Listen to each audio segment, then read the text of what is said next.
Okay. Just make sure I don't have any text or anything. I do have a question. Yeah.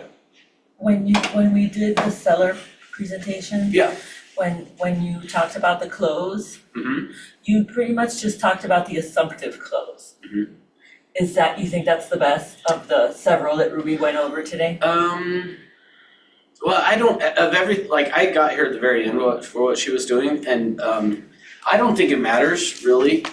But like I say, I found for me, funny, I just barely erased the stuff. But when I was saying down here about you're gonna check in to see, have you chosen me? By asking them on a scale of 1 to 10, where are we at? I feel like that kind of really is more, for me, that's more of the close of, hey, on a scale of 1 to 10, where are we at? Like 10, sign the paperwork right now, 1, get out of my house. Then I feel like at that point, they're either gonna say 10, in which case you don't need to do anything. You just, great, let's sign. If they say anything but 10, then I'm gonna say what would have to happen to get to 10. And then if whatever has to happen I can deal with, then I'm gonna go do that. And then once I've dealt with it, just say, okay, well, how soon did you wanna get going? So really for me, that's more of the close, is just once we've gone through that and I've talked about it and we've landed on a price, is I'm more just gonna be like, so hey, so how soon did you wanna get your home on the market? Did you want it for this weekend or next weekend? Something like that, I'll give them choices like that. So, but there's no issue with saying, if you could at the end say, so how do you feel about everything we've talked about? Good. How do you feel about me as an agent? Great. How do you feel about my company? Great. Well, how do you feel about getting started then? And so, yeah, any of those work. So I think that's just fine. But like I say, the biggest thing I think is if you do it right, at the end, they may even say to you, so what do we need to do to get started? Okay, What else you got? that's it. That's it. The other thing that I've been thinking about too is, so we used to do the trainings, Jason and I, on Tuesdays and Thursdays, so we'd just kind of take turns of who was teaching. We would do it Tuesdays and Thursdays from 10 until about noon. And actually we did 11 till 1 at one point. Anyway, and we had recommendations of, hey, it would be great to just knock it down. I don't know what the right answer is, I guess is what I'm saying. I guess we'll see where we go from here. I don't know why I'm even bringing that up, just thinking about it. Okay, so here's what we're gonna talk about. So today we're gonna get into and talk about the buyer presentation, okay? And on the buyer side of the presentation, I first wanna start with this, is the top 3 complaints about real estate agents. Any idea, or what would you guess, the top 3 complaints about real estate agents are? Communication. Okay, exactly right. So really, to some extent, all 3 of these are gonna be communication, but specifically, the first one is that they don't return calls. So the first complaint, the top complaint that people have about real estate agents is that we don't return their calls. Number 2 is that we don't listen. And then number 3 is that we waste their time. Ooh, I like the smell of this. I've got new markers. The smell of it's like, oh. I'm not sure why, it's just a very strong scent, making me cough. All right, so the question is, why would people have the experience? Well, first, let's deal with this first one. First one is that we don't return calls. So the first thing I would say on that is just know that most agents don't return calls, so make sure you're calling people back when they're calling you and you won't have any problems. So that's the first one. But the second one, why would people have the experience that we don't listen and that we waste their time? I don't know about number 3. That's terrible. Okay, But number two, I think, when they talk about what they want, a lot of agents just show them houses just because they wanna get them to buy a house okay, good, and try to talk them into good. a house. Perfect, yep. That is for sure a lot of it, is that what happens is that, yes, the agent just wants to get them to buy a house, so they'll just go, well, what about this house, what about this one? So they feel like they don't listen, and then waste their time. Usually what happens when I bring this up, if I was in training and had a bunch of seasoned agents in there and I said that, the seasoned agents would be like, huh, they waste our time, it's not us wasting theirs. They have us go show properties so that they change their mind totally of what they're looking for.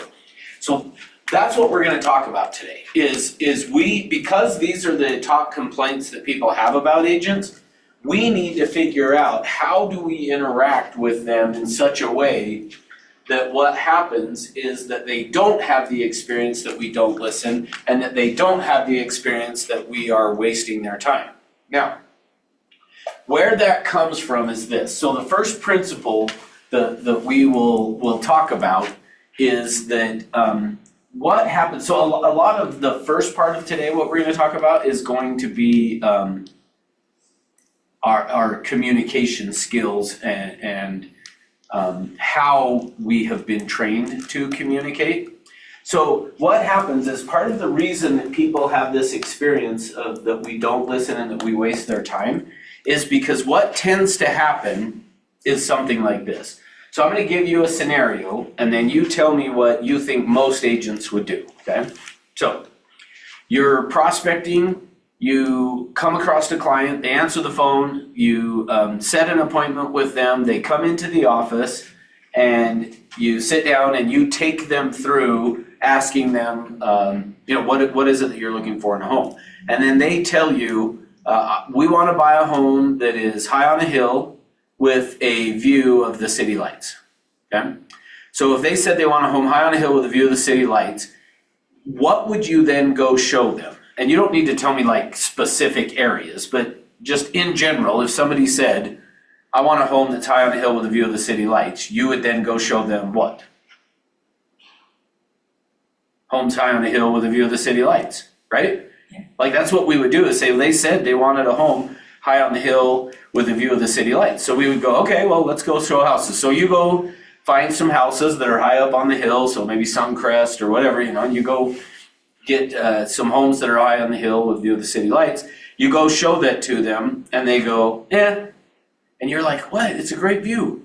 And they say, yeah, I don't really care for it though. Okay, so you go to the next one. And they say, nah, it's okay, but no. So you go to the next one. They go, oh, it's okay, but no. So then what are you gonna do? You're gonna go back and be like, all right, I'll just try to find some more homes that are high on a hill with view of the city lights. So you go try to find more, or you wait till something else comes on the market. Well, in the meantime, clients, they do what clients do, which so they go jump on the internet and they're searching around and they call you up and they go, hey, I found a property that meets exactly what we're looking at. And you go, okay, great. Give me the address or give me the MLS number. So they tell you the address or the MLS number, you plug it in on the computer and poof, it pops up. And you look at it and you're like, that home's not high on a hill with a view of the city lights. It's tucked away in a canyon surrounded by nothing but trees. Like it's not on a hill, it's in a canyon. So you go, all right, whatever. So now what most agents do is they hang up the phone and then they go find some other agents that are their friends in the office, and and then they usually say something like this. Now you may or may not have heard this term, but you will hear them say, buyers are liars.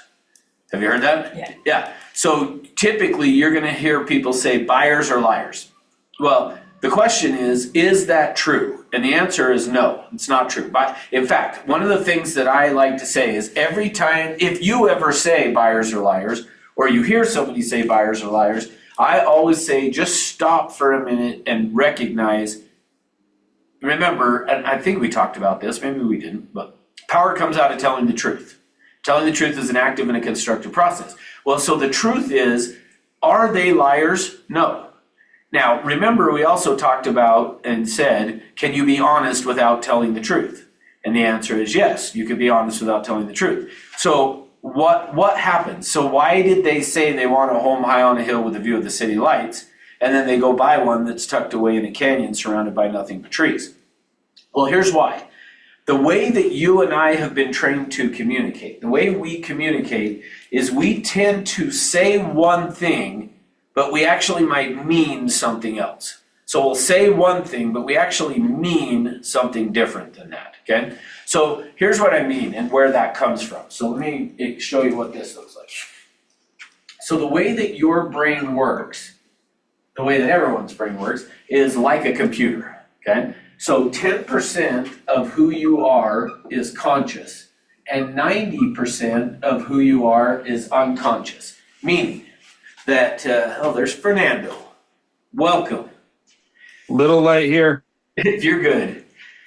There's no one else in the room even, so it's just me talking to myself at this point. Just kidding. I'm kidding. Oh, are you for reals? No, I'm joking. I'm joking. Okay. If there was nobody in the room, I would have not even started yet. I would have just sat here. Anyway, okay.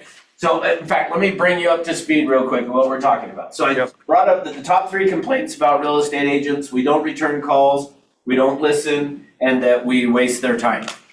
And so, and it is just Alicia in the room, there's no one else besides the 2 of us.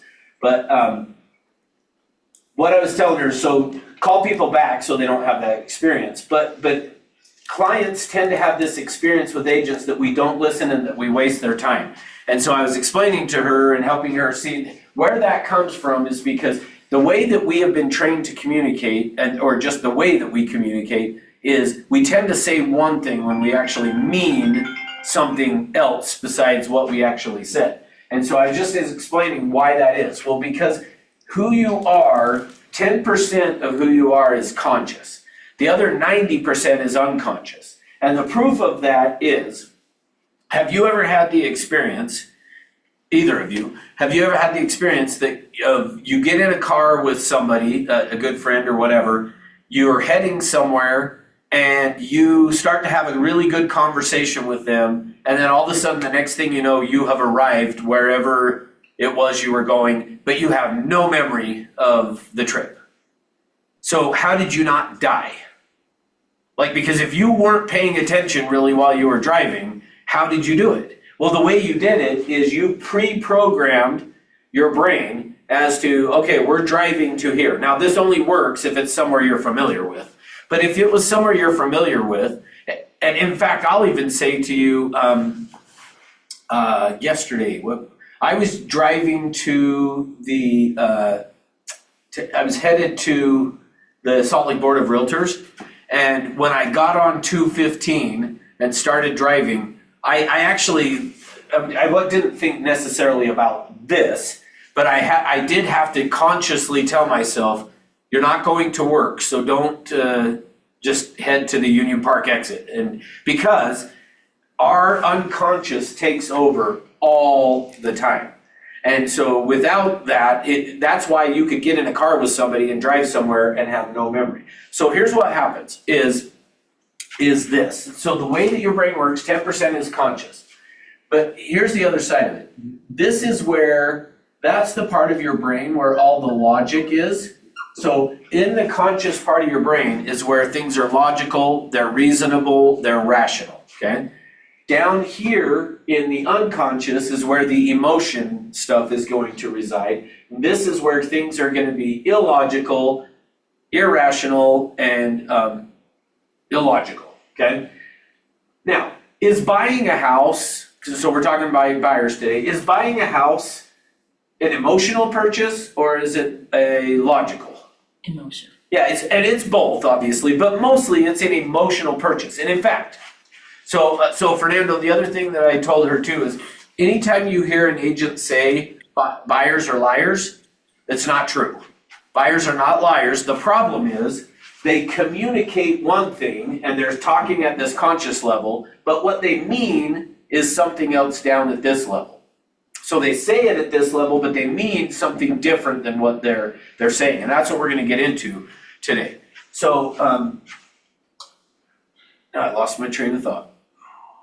Okay, so what happens then is they show up and they say to you, I want to buy a home high on a hill with a view of the city lights.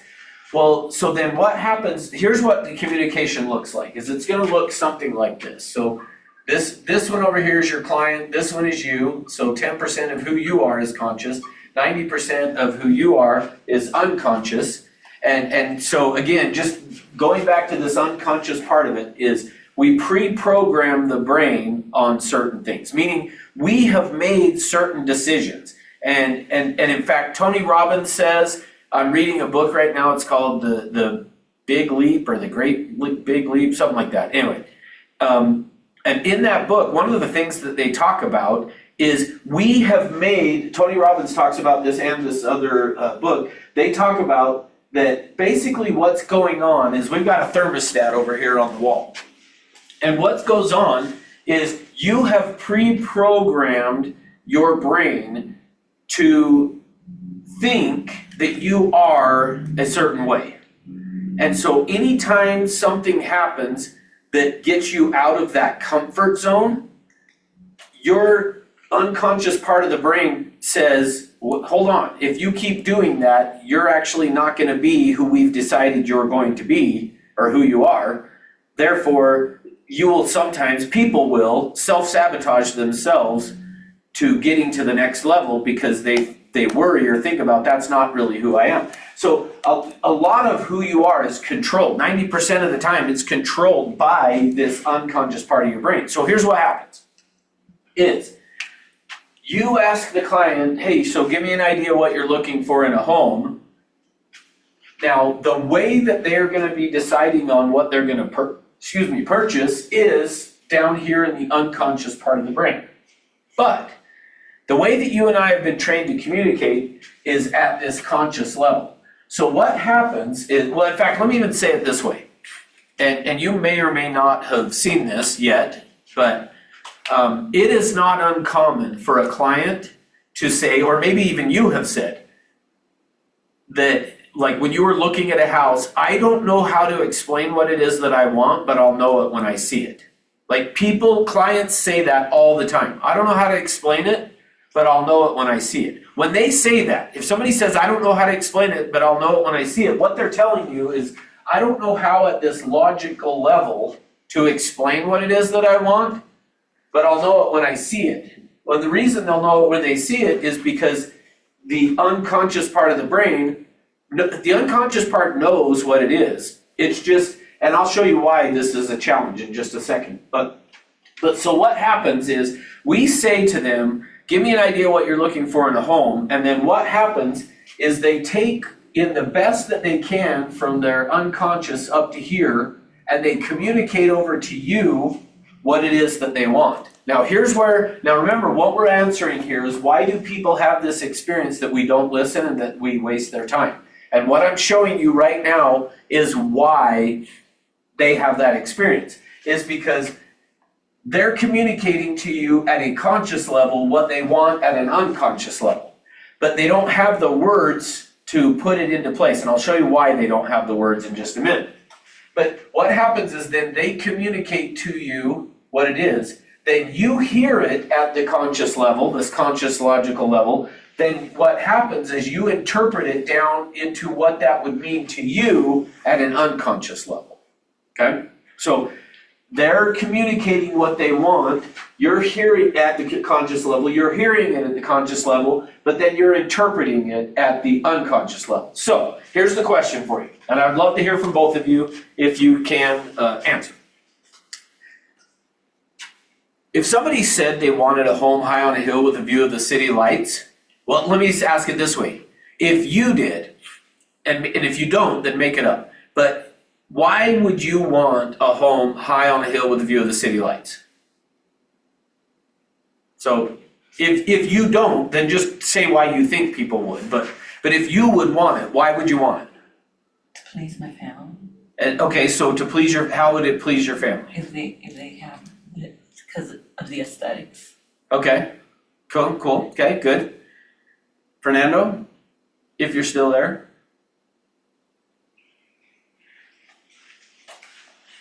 Apparently he's not.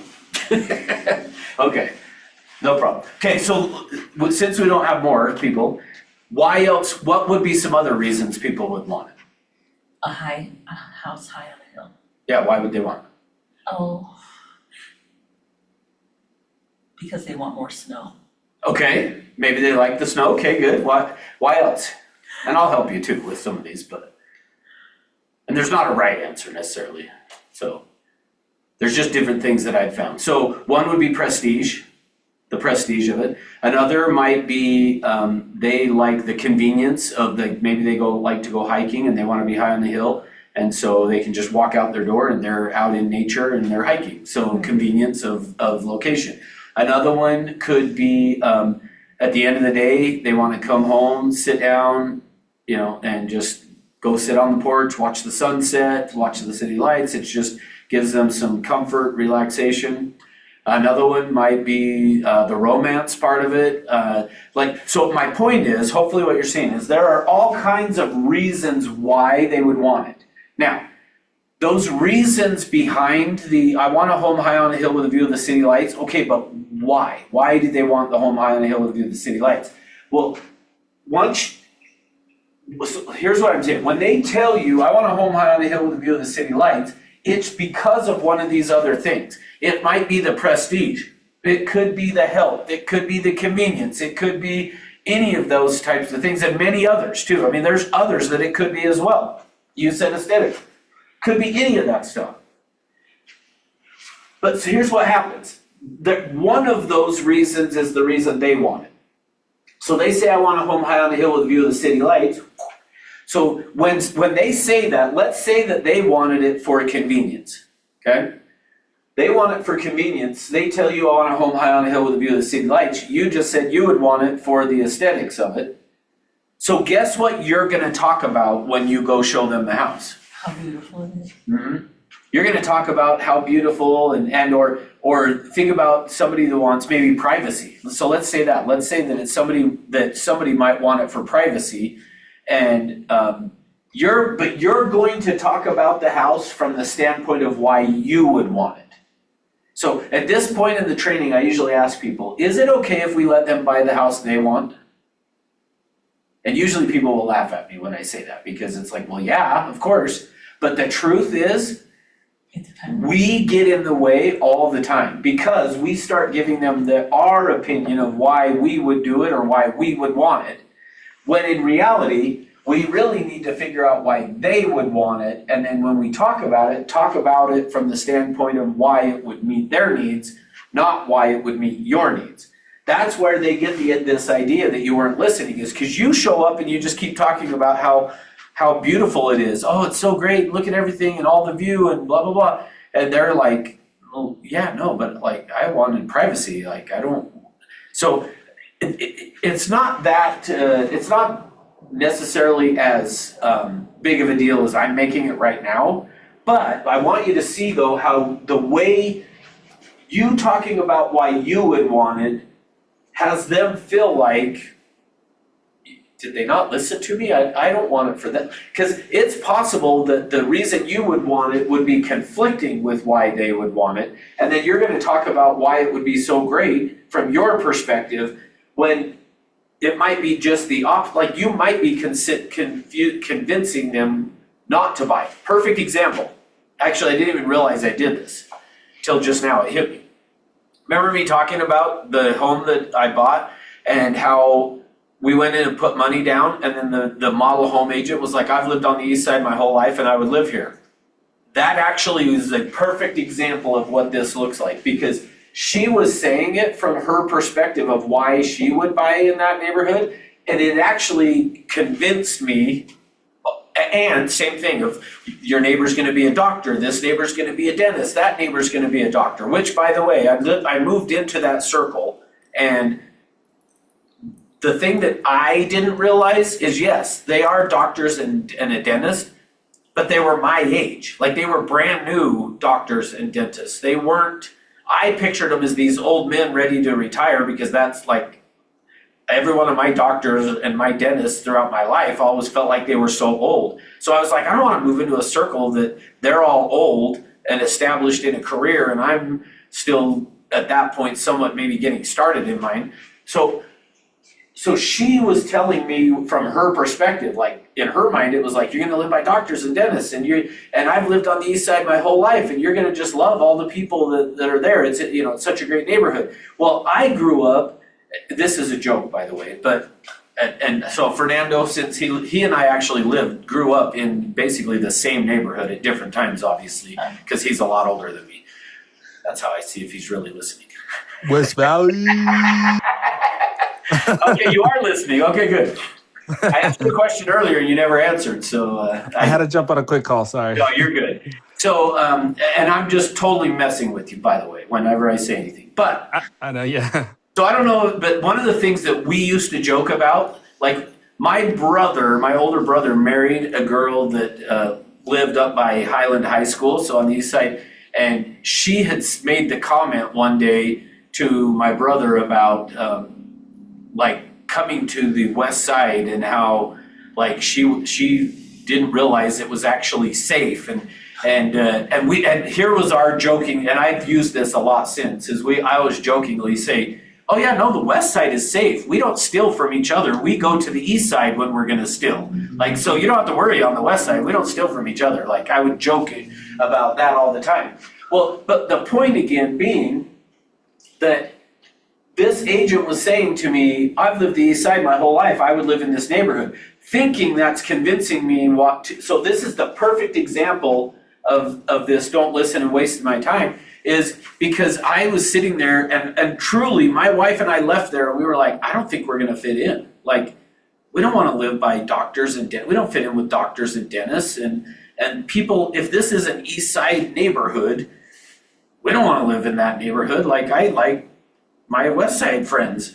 And so it's just interesting of how that works is, see, she was giving me the prestige part of it. And for me, I was like, it's not about the prestige, is not what I'm wanting it for. So it actually, we had canceled and didn't get the lot that we wanted because of that. And I'm not saying it's her fault, but that is the perfect example of if she knew what was important to us, she would have never said something like that. So part of what our job has to be is we've got to remember that people communicate. So this is probably, make sure you have this in your notes. People communicate one thing, but they actually mean something else. So people will tend to communicate one thing, but they actually mean something different than what they are communicating. So now let me finish my story. So you meet this client says they want to buy a home high on a hill with a view of the city lights. You go show them all these homes high on a hill with a view of the city lights. They don't buy. Then they call you up one day and they say, hey, found the perfect house. You pull it up and it's not high on a hill with a view of the city lights. Instead, it's tucked away in a canyon, surrounded by nothing but trees. So my question for you is, did they buy what they said they originally wanted? And I see you shaking your head no. So Jeff or Fernando, did they buy what they said they originally wanted? If they said they wanted a home high on a hill with a view of the city lights, and then they buy one in a canyon surrounded by nothing but trees, did they buy what they originally wanted? No. Yeah, so that usually people will tell me that. No, they didn't.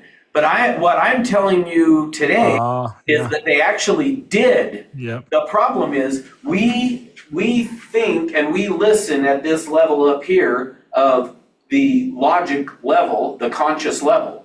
And so if we think about what they said they wanted from a logic conscious level, did they buy what they originally wanted? No.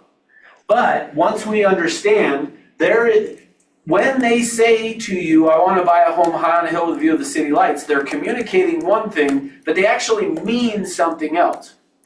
So stop and think about it for a minute. And if what they wanted, in fact, let's go to the one that I use. Let's say that the reason they said they wanted a home high on a hill with a view of the city lights, that the reason they said they wanted it was for the convenience of, I want to just be able to walk out of my yard and go hiking up the mountain. Could they get that from a property that was tucked away in a canyon surrounded by nothing but trees? And the answer, of course, is yeah. What about prestige? Could a home that's in a canyon tucked down in a canyon surrounded by nothing but trees. Could that still be prestigious? Yes. Could it still give them the aesthetics you talked about? Yes. Could it, the person who I said wants to go out and sit on their porch in the evening and just relax, and hear, see, whatever? Yeah, they could still get that, going and sitting and listening to the crickets or the birds chirp or whatever. So notice that where I'm hoping you're starting to notice is when you're meeting with a buyer and you're asking them a question of give me an idea of what you're looking for in a home, they're going to communicate it to you at this logical level because 2 reasons why. 1 is they think that's what you want to hear. 2 is because it's in the unconscious, they actually don't know. And that's why you will hear buyers say, I don't know how to explain it to you, but I'll know it when I see it. What they're saying is the information's down here in this unconscious area. I just don't know how to explain it to you in a way that would make sense. And here's why that is. So here's what happens we're going from your brain being square, excuse me, from your brain being square to this circle now. Here's what happens, is the way that your brain, actually what I'm going to share with you is actually not the truth, but it's the easiest way to explain it. And I'll give you what the real is, but it's easier to explain it this way.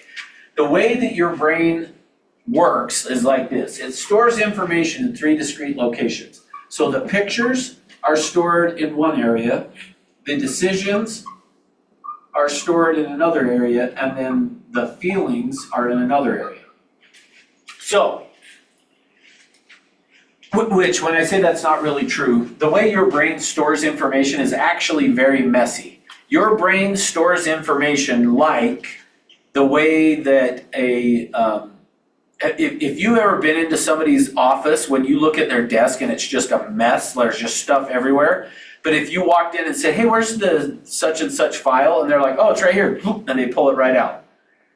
That is actually how your brain stores the information. It's actually very messy. But for the sake of me explaining it to you, it's easier to just say, it just stores the information in these 3 discrete locations. And I always joke when I get to this part too about this, I have no medical training, but my daughter-in-law went to med school and is now a psychiatrist, so that qualifies me to talk about this, right? No. Okay, so what happens though then is they have this information. The pictures are in one area, the decisions and the feelings are in another. So when they say, I don't know how to explain it, but I'll know it when I see it, what they're talking about is this. What they're saying is when I see the property, what's going to happen is something that is called, and this will be the next thing for your notes, crystallization.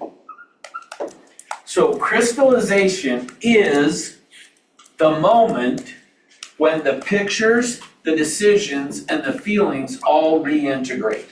When those come back together, when the pictures, the decisions, and the feelings all come back together, is a term that we call crystallization. So, what's happening is they show up and they say to you, I don't know how to explain to you what it is that I'm looking for in a home, but I'll know it when I see it. Well, the reason they don't know it is because the information's all in these discrete locations. And there are 2 ways, so let me say it this way, there's 2 ways to cause crystallization, okay? And what we're going to work on today and what I'm going to share with you is the easiest or the best, maybe not the easiest, it's not the easiest, it's the best way to cause crystallization. Well, it might even still be the easiest, but it's the best for sure. The best way to cause crystallization, because there's 2 ways to go about it. So the first way to cause crystallization, which by the way, is once somebody crystallizes, they're empowered to make a decision.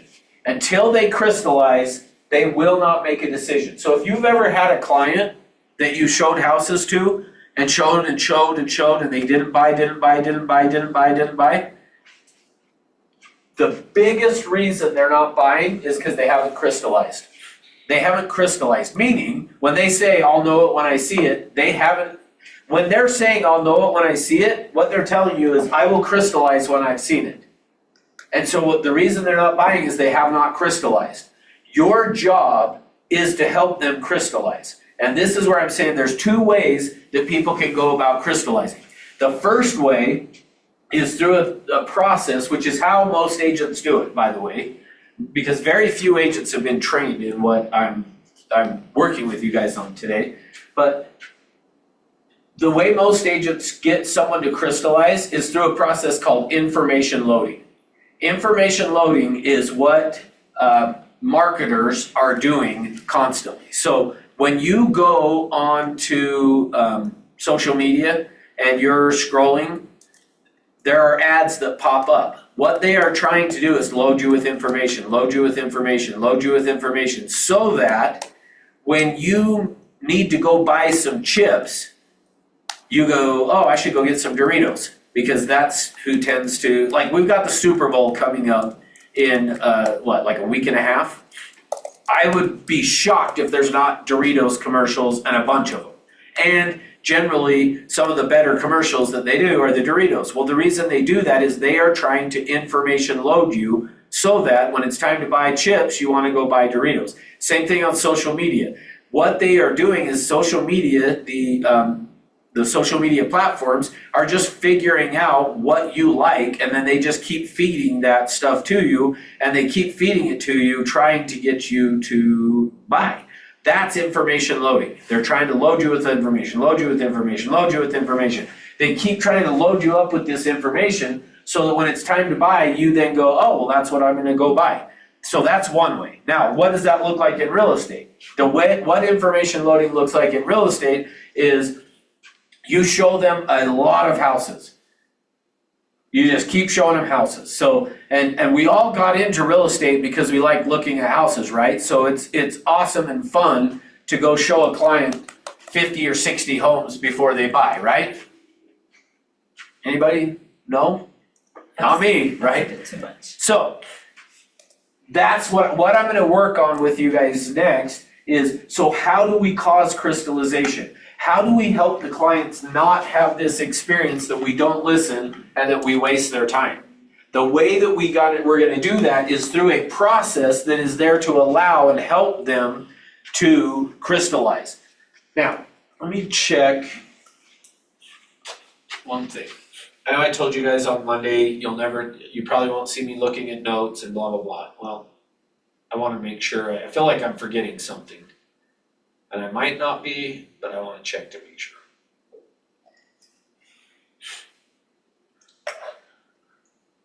So give me 1 second. Oh, I did forget something, but it was at the very beginning. So I probably should, that probably is why I'm feeling this way. So, okay. So here's, and I should have started the class with this, so I apologize that I missed it, but why do people buy? Why do people buy anything? Because they want it. Okay, so because they want it. And how would you feel though if I said nobody buys anything they don't need? That's not true. Okay, so you're saying that's, Fernando was gonna say that too. So, okay, give me an example then. Give me an example of something that you have bought or that somebody has bought that they don't need. A designer bag, a designer anything. You don't need that. So you're talking about your wife now. Exactly. Yep. I'm talking about my husband, gadgets, Gadgets, okay. Gadgets. Yep. Okay, gadgets, tools, okay, good. extra stuff. So here's what I'm gonna tell you is now, and I'll explain this in a second, but nobody buys anything they don't need. Now, from your perspective, you would look at it and say, my wife buys all these designer stuff, she doesn't need it. My husband buys all these gadgets, he doesn't need them. What I'm telling you though is that they do need those things. In Now, your mind. yes, and so when I say they need them, we're talking about at this unconscious level again, okay? So typically, we think of it as that they want them. So like when I said, why do people buy anything? And Alicia said that because they want it. Well, yes, but I'm saying instead of want, I want you to change it to a they need it. There is a need for that thing. Now, there are two types of needs though. and this is where typically people will get hung up on this, is Abraham Maslow came up with this hierarchy of needs where he just said, where basically what Abraham Maslow said is that we have these needs, and once a certain need is met, then we'll work on the next need. And once that need is met, we'll work on the next need. So, for example, the first need that Maslow said that we all have is food, shelters, clothes, stuff like that. So those are needs. Those are the only true needs that we usually think about, which is not necessarily true, because what he was saying is we have this hierarchy of needs, and what happens is we have these physiological needs. So the physiological needs are food, shelters, clothes, okay? Once we have food, shelter, and clothes, the next one on the list is safety or security, okay? So once we have food, shelter, and clothes, then now we need safety or shelter and some security, I think is just what he called it. Or maybe it was safety, but safety and security. So he's saying, okay, once you have that, then the next on your list, and actually he found that these two were interchangeable, but love and belonging is the next ones that were on there. And then the pinnacle at the top is self-actualization. Once all of our needs are met, then it's self-actualization. Now, here's what he said, and I'll show you how this relates to real estate. But what he said is basically, if you have food, shelter, and clothes, then we're going to be worried about your safety. But if you're starving, are you going to put your life at risk to get some food? And the answer is yes. So what will happen, what he found, is if a lower need, one of these lower needs is in jeopardy, we will compromise the next higher need. If that was the need we were working on, we will compromise that to satisfy this need, is what he said. So all the way up to the top is, if one of these is in jeopardy, we will forego the ones above it to get that need, because he found that there are these hierarchy of needs. Okay, so now, the roots of what we're talking about came out of that. Okay, so just keep that in mind, is everything we're talking about kind of comes out of his hierarchy of needs, which is why I call this class needs analysis, is because what's happening is people are telling you, I want a home high on a hill with a view of the city lights, but the reason they want that is to fulfill a need. Now, so I don't think I finished this, but there are two types of needs. There are real needs, which is food, shelter, clothes. Then there are perceived needs. Now, those perceived needs are going to be tied back to, it is what's going to make us feel good about ourselves. So the reason that your wife wants designer stuff, or your husband wants all these gadgets and stuff, there is some need inside of him in the unconscious level that he thinks he's going to meet by doing that. And all of us, every one of us is the same way. Like, outside of food, shelter, clothes, we don't really need a lot of stuff. Now, we have perceived needs, but those perceived needs are not the same thing as a real need. Now, the reason that's important is because you're just the same as you look at your spouse, significant other, or kids, whatever, and say to them, well, you don't really need that. You have that same kind of thoughts about your client, is the client might have something that they want that in your mind you think, well, you don't really need that. But just keep in mind, there may be some type of a perceived need that they have, and they're trying to meet that perceived need. So nobody buys anything they don't need. It's just either it's a real need or they have it as a perceived need, okay? And what our job then is to help them figure out what that need is, because once we help them figure it out, that's when crystallization occurs, and they're now going to be empowered to buy. And again, there are two ways to go about this. The first way is through information loading. The next is what we're going to start to work on right now. But I got one other thing that I want to show you before we move on. So let me, in fact, Alicia, do you mind coming up and doing an exercise with me? Are you okay being on camera? I'm okay. Okay. So what I'm gonna do is, and for you guys to watch, so come up here to where they can see you, if that's okay. Yeah, just don't trip over your boot first, though. Okay, so here's what we're gonna do, is I'm gonna have you be the agent and I'm the client. So I want you to figure out what it is that I'm looking for in the home, and we're gonna play it as a game though. So the only person that can talk is the person holding this. So you're gonna take it, you're gonna ask me a question, I'm gonna answer, then I'll hand it back. So the only time you could talk is if you're holding it, the only time I can talk is if I hold it. So we're gonna play a game, you ready? You just lost, just kidding. Just kidding. Okay, now I just lost, okay, go ahead. How many bedrooms are you looking for? We wanna have at least 4 bedrooms. How come, what about 4 bedrooms is important for you? Just my kids, when they come into town, I wanna have enough space for them and the grandkids. And what part of the county do you want to live in? We wanna be somewhere just central part of Salt Lake County. What about that is important to you? Just being able to get around town easy.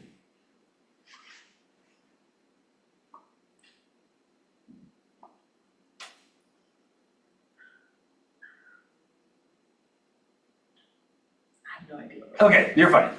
Okay, so before you, we're gonna do one more here. So now, what I hope you, well, actually, let me ask this. Who was the pressure on? Me, To do what? to ask the right question. To come up with the questions, right? And now, because she knows some of this, this is the part where I said I kind of forgot to do something earlier. If I would have done that earlier, you may or may not have, I don't know. But generally, people don't ask me, so why is that important? Why do you want it? So you were intuitively figuring out, I gotta get down to here. But notice, though, what happened is the way that you and I have been trained to communicate is through what I call hunting and gathering. And specifically, men are worse at hunting and gathering than women, because if you go back, anthropologists would say, if you go back, thousands of years ago, what was the man's job? Go get food. What was the woman's job? Yeah, stay and take care of the kids, nurture, all that, right? So because of that, as men, we usually have a harder time with it because we want to hunt and gather. No different than if you are talking to your husband and he all of a sudden wants to tell you, well, this is what you need to do to fix it. But do you want him to tell you what to do to fix it? No, most people don't. Yeah, what do you want? I want him to ask me about it. Yeah, just I want listen. to just talk about it. Yeah, just listen. But because we are men, our job is to hunt and gather, fix problems, go do all that kind of stuff. So that's why we usually do that, which, by the way, since you guys online are mostly men, or all men, I believe, we have a harder time with this than the women do, because women culturally, or anthropology, I don't even know if that's a word, anthropologically, I don't know, anyway, back in time, they were more nurturers, take care of stuff, take care of the family. So because of that, women usually are better at this. Now, I will say, over the last, 50, 100 years, that's gotten a little bit messed up, meaning men have become more nurturing and women have become more hunters and gatherers too. So it's still something we all have to work on, but if we do this right, so we're gonna redo it now, only this time, I'm gonna be the agent, you're the client, okay? Do you like that better? Yes. Okay. Now, pay attention though, because I'm gonna do this a little bit differently, but same rules. I'll only talk if you're holding the marker. So, are you okay with doing this? Yeah. Okay, so describe for me your ideal home. My ideal home would be in Lehigh with 3 bedrooms and 2 baths Okay, and a big yard. okay.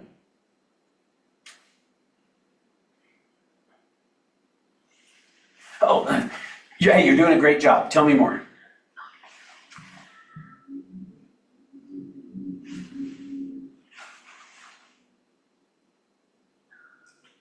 I want to be close to work. Mhm. And I want to be close to my husband's work. Mhm. And That's about it. Okay, hey, you're doing a great job though. What other pieces, now, here's the truth. With a client, when they say that's about it, you're done. So because she said that, I would actually stop and I'll tell you in a little while how I would handle that. I'll show you what I would do differently. But if she didn't say that, that's it, then I would say, hey, what else? A big kitchen. Okay, that's all, yeah, sure. Sure, yeah, that'd be awesome. What else? A big family room. Okay. Cool, that's awesome, good. Tell me more. A rambler. I want a rambler. Oh, okay. Cool, that's great. What else? Let me see. I'll know it when I see it. I totally understand. If I were you, I'd think the same thing. What I want to do is help you figure it out before we see it. So what else? Okay, let's see. I want to be in a good school district Okay, for my grandkids yeah, sure. because I want my kids to live near me. Gotcha, okay, cool, that's great. What else? Oops, sorry. No, you're good. What else? I want it to be, I don't want to be in the city. I want to be more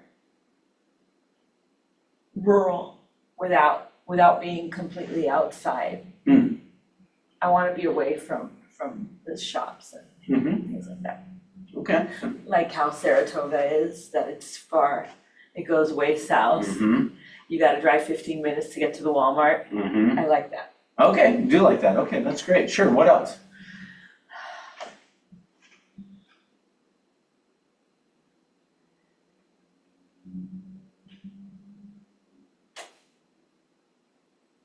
I want it to have wood floors, Oh, okay, no carpet.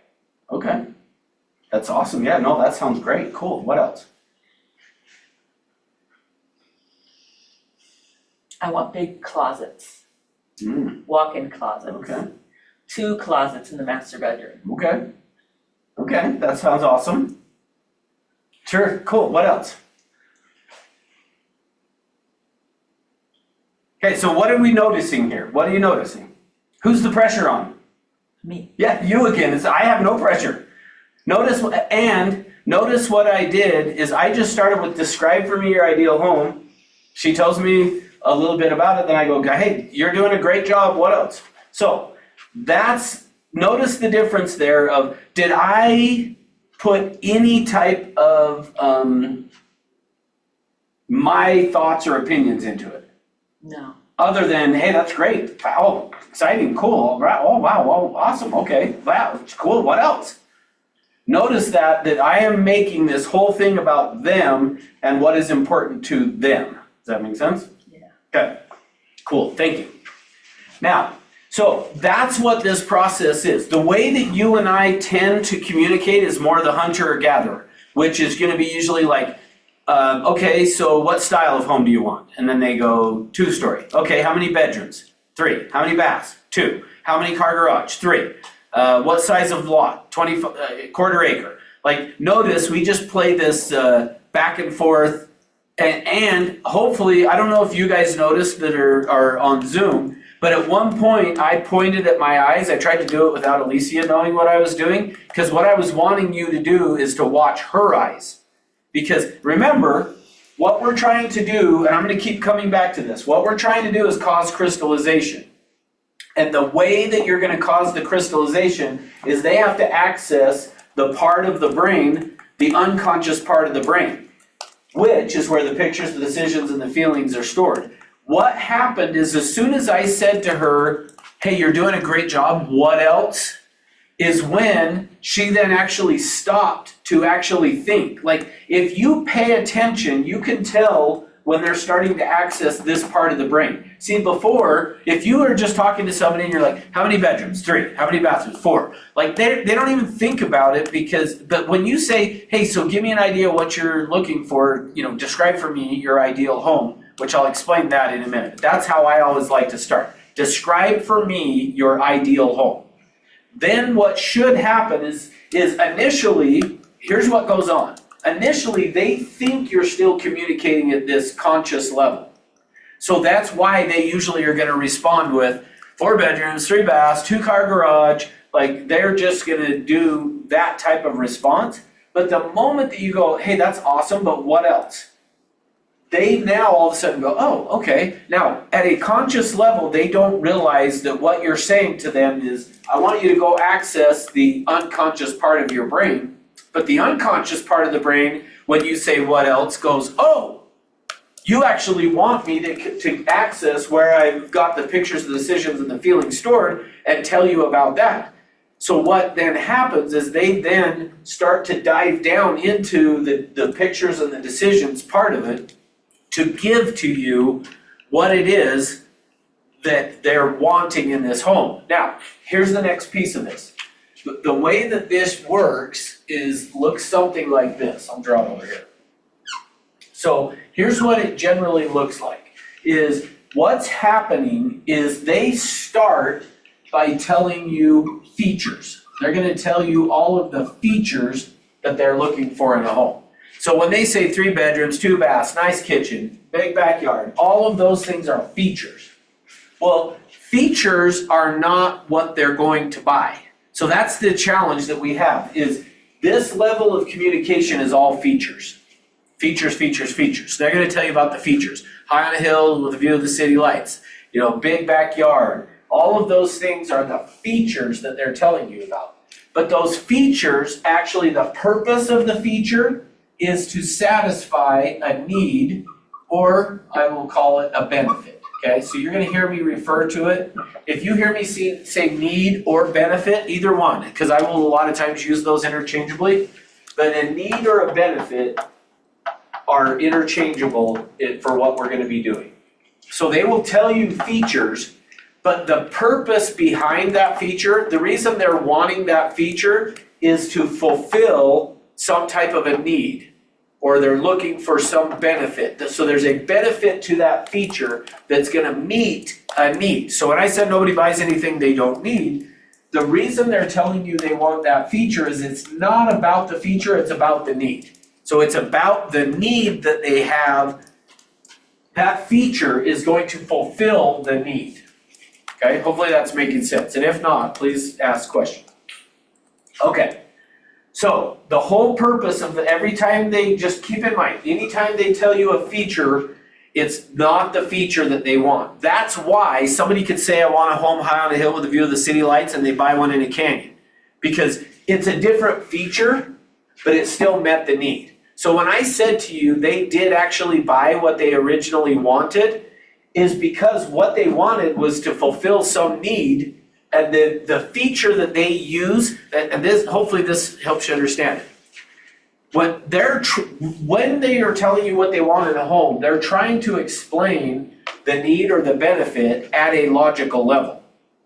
And what usually they're gonna do is they're gonna tell you a feature that they have seen that somebody else had that they think would meet that need.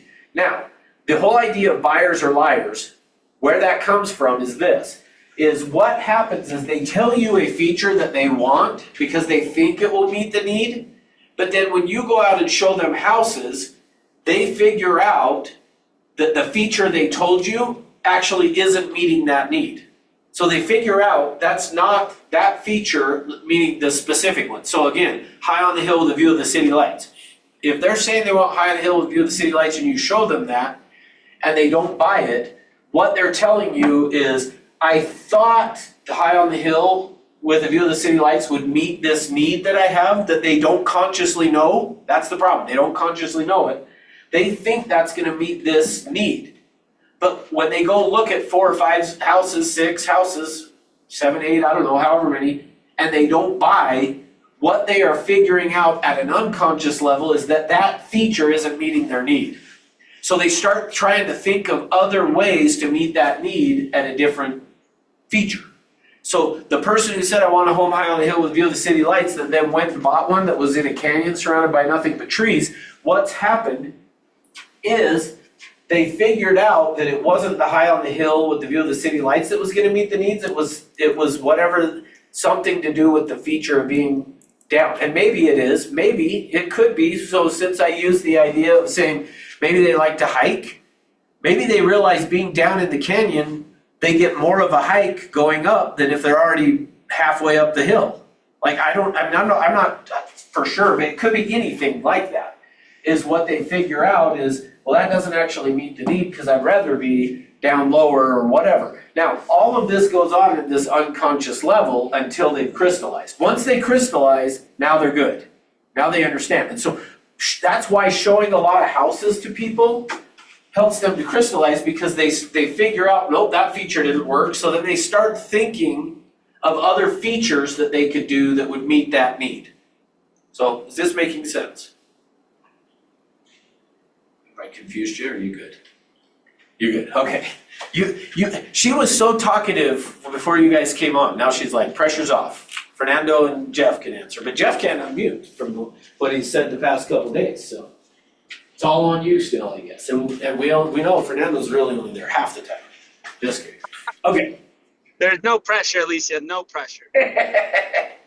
All right, so how do we do it? Well, that's what we're gonna do next. So now, let's jump into that. So the next piece of this is, different color here. Okay, so how do we do it? The way we're gonna do it is, we're gonna do it through, the first thing that we're gonna do is we wanna use something called a directive. Now, I've already shared these directives with you. I shared it yesterday, or not yesterday, 2 days ago on the listing presentation. I shared with you these directives. I just didn't tell you that that's what they're called. So a directive is, describe for me, share with me, help me understand, tell me about.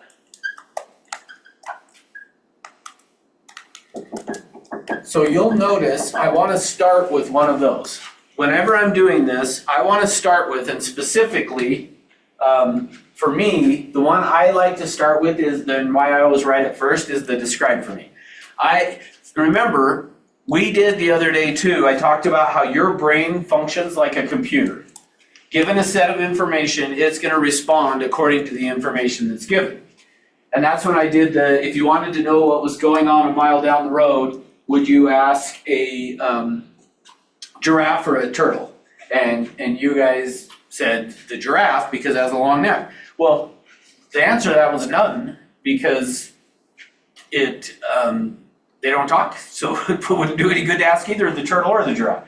Now, here's the thing though. Because of that, when you say to somebody, describe for me, you're giving them this instruction of, hey, I want detail. I want you to give me detail. Now, again, similar to what I did with Alicia, is keep in mind that they think at first, don't be surprised. Maybe that's a better way to say it. Don't be surprised when they think at first you're still talking at this level, the conscious level. So don't be surprised when you say, describe for me your ideal home, that they say 3 bedrooms, 2 baths, 2-car garage in South Jordan, and blah, blah, blah. Like, because they think that's what you want.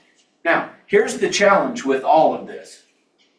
See, the challenge with all of this is when you go to the MLS to do a search, when your clients go on the internet and do searches, there is not a way to go in and put in, hey, here's the need or the benefit that I'm wanting to satisfy. Bring up houses that would meet that need. It doesn't work that way. The way we do searches is all based on features, features, features. When you look on the MLS, everything on there is features. Like you're putting features in.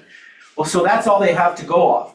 So that's why they typically are going to do that. But what you want to do is start this by just saying, describe for me your ideal home. They're then going to start to describe for you, and depending on the person, if they've been thinking about buying for a while, so again, let me go back to when we talked about the buyer-seller cycle, and I said that my friend had asked, so when are you going to move? And I said, I'm probably never going to move. And remember I told you guys that a good question to ask some of the people is, well, hey, if you could change something about your house or your neighborhood, what would it be? And specifically, I like doing your house. If there was something you could change, what would it be? Because what I want to do is get them thinking about that of, yeah, well, I actually don't, I do want a Rambler, or I do want this, or I don't want that. And so that hopefully then gets them processing wanting to do that kind of stuff. So I'm going to start with a describe for me your ideal home, and then I'm going to let them start to talk. And then somewhere along the way, they're going to figuratively, the reason I do that pass the baton thing is what you want to do with your clients is you want to hand them the baton figuratively, and then don't take it back. Don't interrupt. Just you say, describe for me your ideal home. If they have been thinking about it, so this is where I was saying, if you had planted the seed of, hey, if you could change some stuff, what would it be? And they start thinking about all these things they would change, it makes it very easy when you say to somebody, describe for me your ideal home. They've been thinking about it. So then they're going to be like, oh, I want to make sure I have this, or I don't have that, and it needs to do this, and it's got to be that, and blah, blah, blah. Like, if they've been thinking about it, it comes easy for them to talk about this, okay? So we start with describe for me your ideal home. We let them talk, and I'm going to figuratively keep passing the baton back. So every time they figuratively give me the baton, I'm going to hand it back by saying, hey, you're doing a great job, keep going. So that's the second part of this. So it's still part of step one, but the second part of step one is what we're going to call prompters. So a prompter is, what else? Keep going. Say more. Just stuff like that. Where what you're going to do is when they figuratively hand you the baton back, you're going to take it and then you're going to say, hey, you're doing a great job. So make sure you're giving them positive feedback. So we talked on Monday about you have to repeat and affirm. With this, I don't want you necessarily to repeat back everything they've said, but I do want you to do what I was doing with Alicia's. While they're talking, I do want you to be shaking your head and giving the body language signs that you're paying attention of, like when they say something like, oh, okay, sure, yeah, oh, wow, oh, interesting, okay. Oh, for sure. That makes sense. Yes. Oh, yeah. Absolutely. Oh, interesting. Oh, yeah. Fantastic. Like you want to do that while they're talking, and or when they hand you the baton back, you want to say, hey, I'm getting a really good picture. You're doing it really give them accolades of, hey, you're doing a great job. I'm getting a good picture. And then you're just going to say, tell me more. Oh, I should add that one there. Tell me more. So any of those work. Hey, you're doing a great job. What else? Oh, fantastic. Keep going. Oh, wow. Say more. Yeah. Oh, wow. Tell me more about that. So any of those, that's how you're going to hand them back the baton. Now, I'm going to keep doing that. Now, on the one we did with Alicia, she said, that's about it. That's really fast. But then you noticed I got a lot more information. And I would have just kept, what else? Keep going. What else? Keep going. Until she says, I don't know what else to tell you. That's about it. Or they'll say, if I had that, that'd be great. So I'm going to keep doing that until they do it, till that. Now, the biggest challenge that I see that agents have with this is agents want to ask additional questions. I have found that agents a lot of times want to oh, well, how big of a backyard? Oh, what size of a kitchen? Oh, you said you want 2 closets. How big of closets? Don't do that during this section. You're going to get to do it. You just don't do it during this section. During this section, I like to call this section filling the grid. So, I just realized I didn't print out, I've got a paper to give you guys for this. And I just realized I didn't print it. But what you're going to do, well, I'll just show you since I don't have it here. Basically, if you have and you can just do this, just get a blank piece of paper and draw like this. And this is what I call the grid. This is why I say filling the grid. Basically, you're just going to get a blank piece of paper, draw a grid like that, and say, describe for me your ideal home. And then every feature that they talk about becomes one of these boxes. So as they talk about a feature, so if they said kitchen, I'm just gonna go kitchen. And it's okay, actually, if you just wanted to abbreviate it as kit. Or if you even know, you could do something like a K and circle it or something, like you're kind of like, okay, that's kitchen for me. Like whatever it is you want to do, I don't care. But just you decide what it means, then you're gonna throw that in there. Then anything they say about the kitchen, I'm gonna take notes right there about the kitchen, okay? Now, same thing for any feature. So she said the bedroom, or she said the Rambler, so I'd put Rambler here. Then she said two closets, so I'd write 2 closets. Like whatever feature they talk about, I'm gonna just put it in one of these boxes. Now, you'll notice though, I've had people say, well, couldn't we just create a grid that has every room of the house listed here, and then that way whenever they talk about that room, I could go there? I mean, the answer is you can do it however you want, but here's my concern. The reason I usually say don't do that is I put kitchen here, but let's just say you had kitchen written down here, or well, actually, I'll just do it this way. Let's say that I had backyard right here. So I have backyard. If she never says anything about the backyard, because you have a box here for it, either you're going to feel like, oh, well, tell me about the backyard then. Well, now all of a sudden she's going to tell you about the backyard, but remember, the brain works like a computer. If I say tell me about the backyard, they're going to tell you about the backyard. But what if they don't really care about the backyard? Now, they might say, oh, backyard doesn't matter. But they also might tell you a bunch of stuff about the backyard. And here's the bigger fear. Here's the biggest concern. The biggest concern that I have is, remember I said, is it okay if we let them buy the house they want?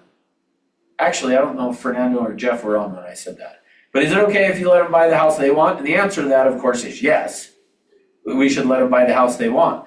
But if you love a backyard and they don't talk about the backyard, guess what you're going to want to talk about? You're going to ask them, well, what about the backyard? Because you think, which this is an interesting thing. I read a study once that said that all of us, every person out there believes that eventually everyone is going to figure out I was right. All of us think that. You think that. You think eventually everybody's going to figure out you're right. All of us, every one of us thinks eventually everyone's going to figure out we're right. Well, because of that, if I love a backyard and I think that's the most important part of a house, I'm going to talk about that's why I say let them buy the house they want, not the one you think they should buy. The moment I start talking about the backyard because I think it's important, all of a sudden I get in the way. Let me give you a quick example of that. I have a friend, a neighbor, who, maybe I shouldn't give too much detail just in case. I won't give too much. I have a neighbor who became an agent, and he one day had somebody else that lived in the neighborhood that he was helping their parents buy a house. And he came to this class when I was teaching it, and I started talking about like, hey, don't let your biases get in the way. Let them buy the house they want. And he said, so wait, like I just had, and he told me the people's parents that he was helping them buy a house. And it was similar to what you were saying, is they wanted to be close to the grandkids. So he's helping them buy a house so that they can live close by. And they found a house that they liked, but it was on a busy road. So you got a road here that's a busier, and I shouldn't say busy, but busier road. Well, there was some new houses being built in this cul-de-sac right here, and the house that was right here, so it faced into the street, didn't face the busy road, but it was right next to the busy road. And he decided, because he would never buy a house on a busy road, he decided that he would tell them, hey, you realize if you buy this house, when it comes time to sell, people aren't going to like the idea that it's on a busy road. In fact, I'll tell you, actually. I'll give you a little more information. He was an appraiser before he got his real estate license. So he was an appraiser and a real estate agent. And so from an appraiser standpoint, if a home is on a busy road, he knocks like 20 or 30, I don't know, maybe even 50,000 now off. He knocks a significant amount of money off of the value of that house because of being on a busy road. And so he said, he told them, you know, when I'm appraising a house, I'm gonna appraise it for less. So when it comes time to sell this house, you might have to sell it for less money. But now, here's the truth though. Let's stop and look at this for a minute.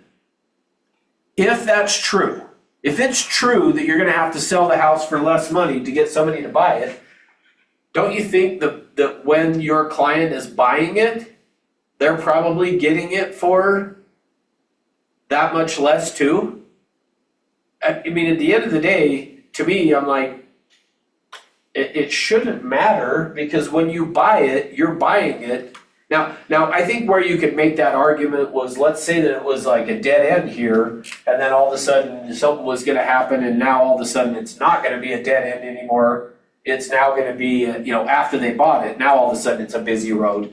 Now, I would agree, then, okay, yeah, you probably are gonna get hurt on your value, but you should be buying it at a cheaper price as well. So when it comes time to sell, like, a rising tide lifts all boats, so it doesn't matter, like, it's gonna rise at the same percentage that everything else should. Now, I know people would argue with me, and that's fine, but just know there are people that don't care, and or, let me even give you this, there are some people who want that. Like, they want to be there on something like that. Now, this particular scenario, this doesn't come into play, but I remember my first broker, he owned horses.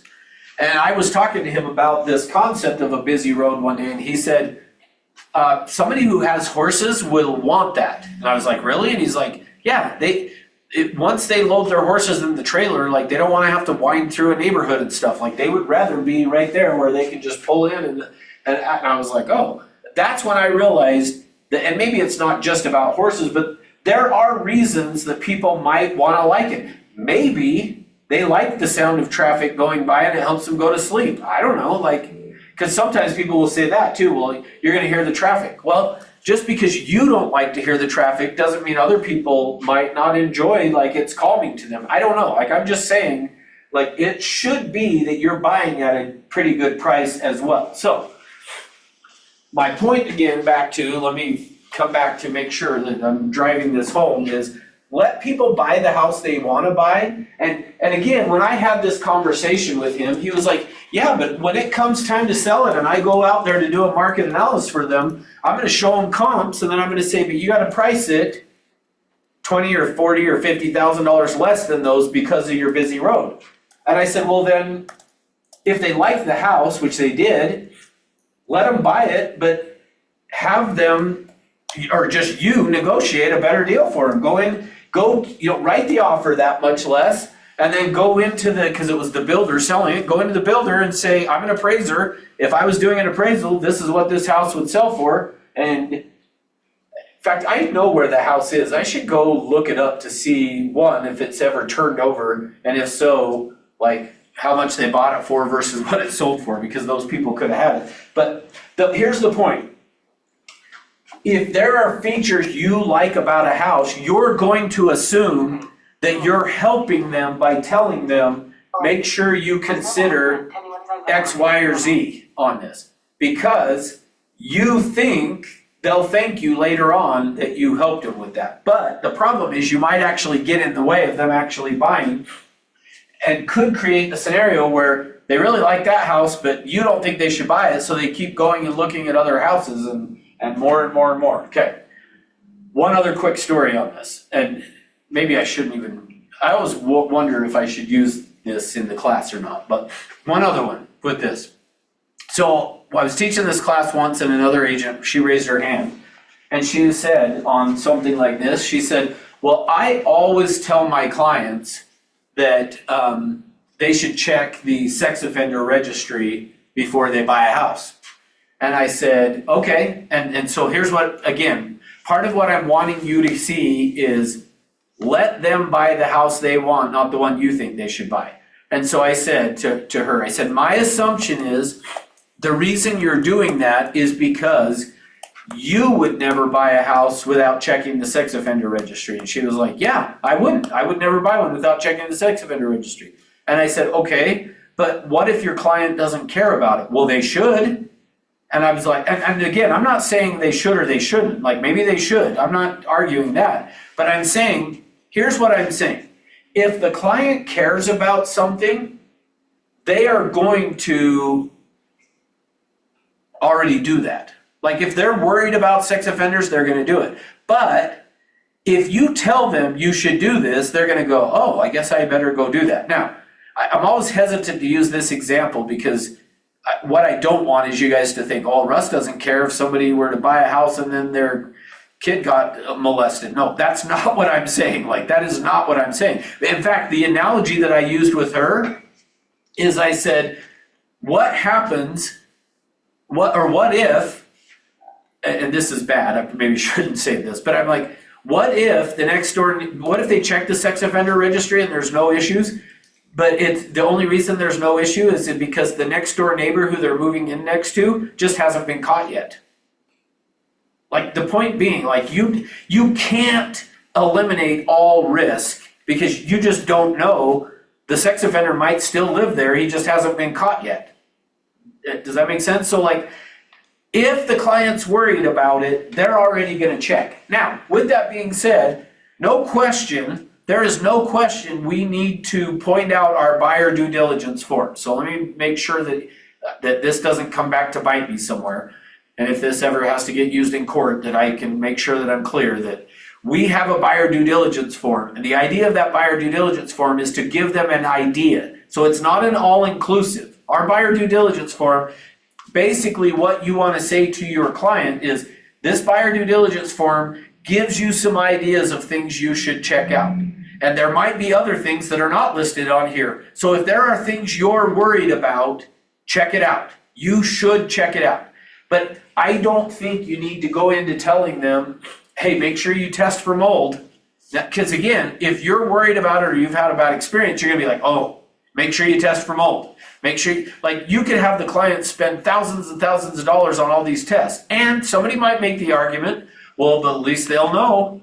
And I come back to my same statement of, well, they'll know unless the guy next door hasn't been caught yet, then they aren't gonna know. So there's not a perfect answer on this, but what I'm saying is don't get in the way of stopping the client from buying the house that they want.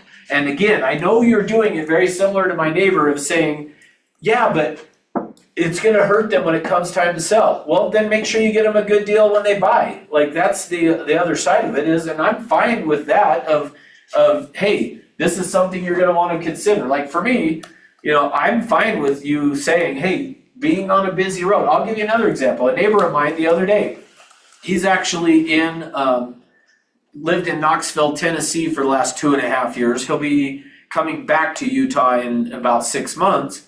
And before he left, though, to Tennessee, they were looking at selling their house. We had been talking about, and we were trying to find them a house. Then he went to Knoxville, Tennessee for 3 years, been there 2.5.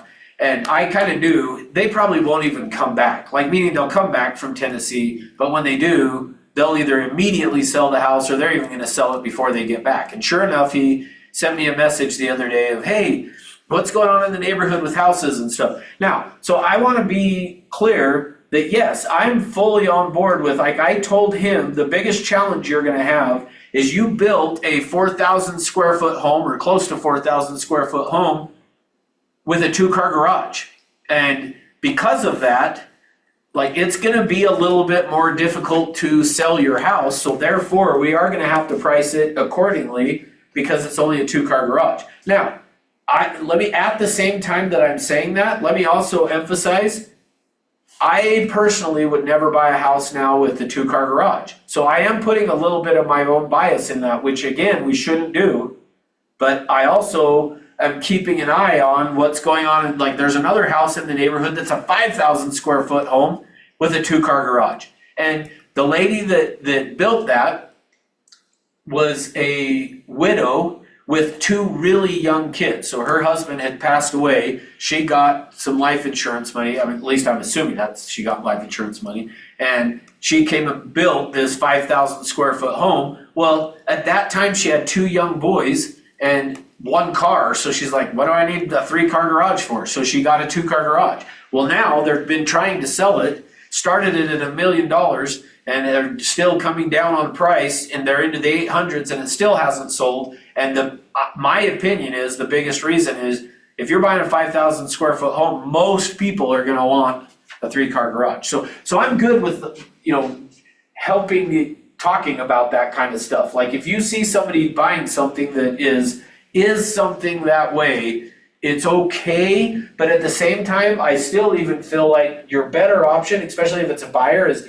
don't get involved, because if they don't care, then don't worry about it. But I would use it in my negotiating when we write the offer. I'm gonna go to the other agent and go, hey, if you look at this house compared to the others out there, the 2-car garages are not selling for as much money. So I'm gonna use that as a way. So anyway, I'm digressing. I'm going too far off. The point being, let them buy the house they want. The way we do that, holy cow, I got way off. The way we do that is describe for me your ideal home. What else? Keep going, tell me more. You're gonna fill in the grid until they say that's about it. Once they say, I don't know what else to tell you, I can't think of anything else, then at that point is when I'm gonna go, okay, I'm good on this filling the grid part. Now, one other thing, and then we'll stop and take a break here. But the next piece of this is once I've filled the grid and I've taken notes on there, before I move to step number 2, so this is all step number 1, we're gonna talk now next over here on step number 2. But before I go to step number 2, I wanna stop and look at this grid of information that I've filled out. Now, let's just say that she did talk about the backyard. Now let's say that she talked about the basement and the garage. So I'm gonna look at, again, only if she brings it up, but I'm gonna stop and look at this and I'm gonna see, and let's just say like that I got a bunch of information in here and here and here, and we got all the kitchen stuff, so she talked a lot about it. If I noticed she had mentioned, oh yeah, the 3-car garage. Well, what I wanna do then is, if that's all she said, before I move on to step number 2, I just want to make sure I've gotten as much information. Now keep in mind, we're trying to cause crystallization. I'm going to keep saying that. I'm trying to cause crystallization. And with trying to cause crystallization, I'm trying to get them to access this part of the brain. The way that I do that is through these questions. So I'm going to come back and I'm going to say, okay, Alicia, you mentioned the backyard. And then I'm just gonna say, tell me more, so I'm going back to a directive, tell me more about the backyard. And she might say, oh, it just doesn't really matter, we just wanna have a yard. Okay, then I'm done, I'm not gonna go anywhere. But if she then says, oh, well, we need a place to barbecue, and I wanna have this grass area, and I wanna have a putting green, and I wanna have a garden, and like, I'm gonna just get as much information as I can. So if there's information to get, I wanna gather it. If there's not, then I'll move on. If she's like, no, we just need a little bit of a yard, that's it. Okay. So you mentioned the basement. Tell me about the basement.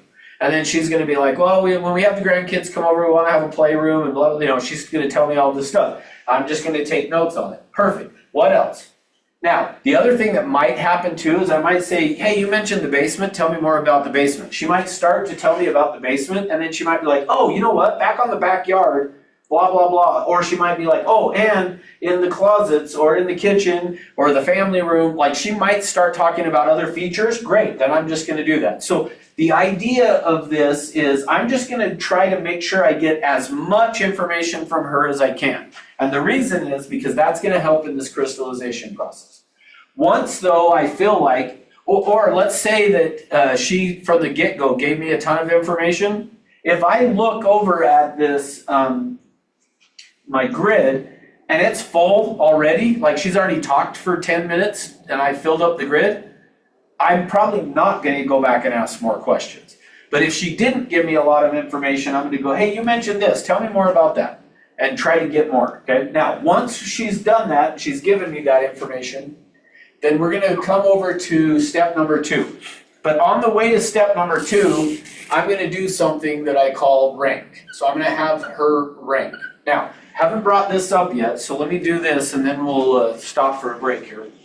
Is most important thing is that they crystallize, right? I'm gonna keep saying that, and I'm gonna keep telling you that I'm gonna keep saying it. Because if you forget that the whole point of what we're trying to do is to cause them to crystallize. We're gonna get a lot of good information, all of that, but the point is to get them to crystallize. So, what I'm gonna do though is I'm gonna get all this information, try to cause them to crystallize. What I have found is people buy in 2s and 3s of these benefits or needs. So, what you're trying to do is I am trying to get them to tell me the top 2 or 3 of these is what I'm gonna do. So when I say rank over here, what I'm gonna do now is we've got this grid full, I'm gonna say, so Alicia, of everything we've talked about, what are the 2 or 3 that are most important? And then she's gonna tell me. She's gonna say, the Rambler, this marker's about dead. She's gonna say the Rambler, the closets, the kitchen maybe. So let's just say that she says the Rambler, the closets, the kitchen. Okay? Then I'm gonna say, okay, so of those, which one is number 1? And then she's gonna tell me whichever one is number 1. So let's just say she said it's the Rambler. Then I'm gonna go, okay, which one would be number 2? And let's say she says the kitchen. Well then by default, that one's number 3. So you wanna say, give me the 2 or 3 most important. Now the reason you wanna say 2 or 3 instead of just give me 3, because if I say give me 3, remember your brain works like a computer. If I say give me 3, she's gonna give me 3. But what if only 2 of them matter? Well then now you're dealing with one that you didn't need to deal with that might get in the way. So I wanna say give me the 2 or 3. Now, what if there's 4? Because if I say give me 2 or 3, she might give me 4. If there is, and she said, the basement, then great, I'm gonna deal with 4. If she starts to give me 5 and 6, that's when I'm gonna kind of be like, okay, that's great, but which are the 2 or 3 that are the most important, like that you won't do without? And then once she tells me, that's what I'm gonna do, okay? So, now that I've got the 2 or 3, I'm only gonna focus on those 2 or 3. So, all right, and I'll show you what that looks like next, but let's stop and take a break. So it's 1:33. Oops. So be back in 10 minutes, good? Is that enough time, Alicia? Yeah. Okay, so 10:43, we will start back up here, and we're gonna finish off then between now and lunch, we're gonna finish off the rest of this process, so. Is asking them which is the most important part of number 1, or is that number 2? It's kind of the transition from 1 to 2. Yeah, that's gonna be your transition to, hey, I'm moving from number 1, tool number 1. I usually call it tool number 1 to tool number 2. So yeah, good question. All right. I'm gonna check all my texts, emails, and calls and see what I got. And apparently I got a cute video of my grandson here, so Oh, how let's see.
birthday today, Oh, 93.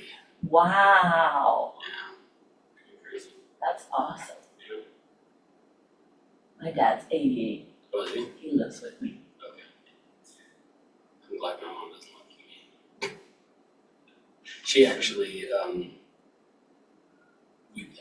when I built my house, actually, my intention was for her to live with me.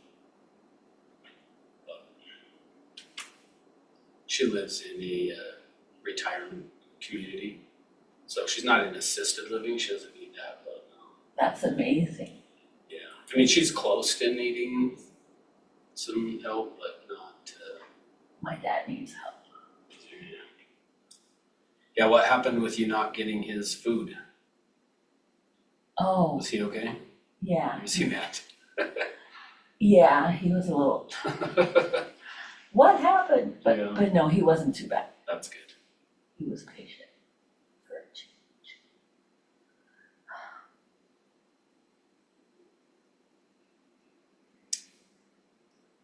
All right.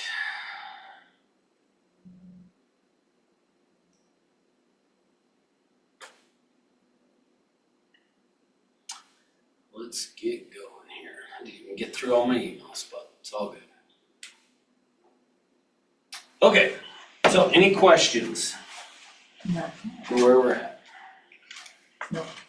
Okay, so the next step then. So the next step on this is what we will call modifiers. So step number two, or tool number two is modifiers. Modifiers are I realized I just messed this up, but that's okay, meaning the color, it does not that it matters, but who, what, when, where, how. Okay? So modifiers are gonna be who, what, when, where, how. And what that looks like is, so we filled the grid, we got all this information. So now what we're gonna do is I always start with the feature number one, whatever feature they said was their most important feature. So I'm gonna take that feature and let's just say it's the kitchen, just for the sake of ease. So let's say that they said that what they wanted was this kitchen and they told me about the kitchen. So now what I'm gonna do is I'm gonna grab that box and I'm gonna say, okay, so, and we aren't gonna really do this, but, so Alicia, you mentioned that the kitchen was gonna be your most important thing. Now, remember, what we're trying to do is cause crystallization, and I'm just gonna keep saying that because this has a short shelf life. This training has a short shelf life if you don't use it. And I would actually say, it's actually interesting. Side note real quick. The whole thing that got me started in training was I had gone and done all of this training. So I got trained in this, what I'm showing you guys today, in California. So I had flown to Northern California back in I think it was 1999. So 25 years ago, almost 26 now, that I went and got trained in this. And when I got trained in it, actually, when I came back, the very first client that I worked with, that I did this, I took them through this process. And this doesn't happen every time, but for me, I took them through this process, and then the first house that I went to show them, I had set up 3 or 4, and I pulled up to the first house and parked in front of the house, so there was not a sign out yet, because it was a brand new listing, so there wasn't even a sign out yet. And I remember we pulled up in the car, parked, and the husband was sitting next, I was in the front seat, he was in the front seat, his wife was behind me. And I remember he turned and looked over his shoulder, because he said, "Is this the house?" And I said, "Yeah, it's right here, the one we're parked in front of."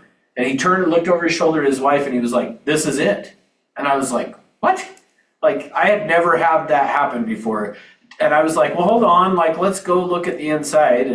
And so on that house, I remember I went to the front door, but there wasn't a key box, so I went around to the side door.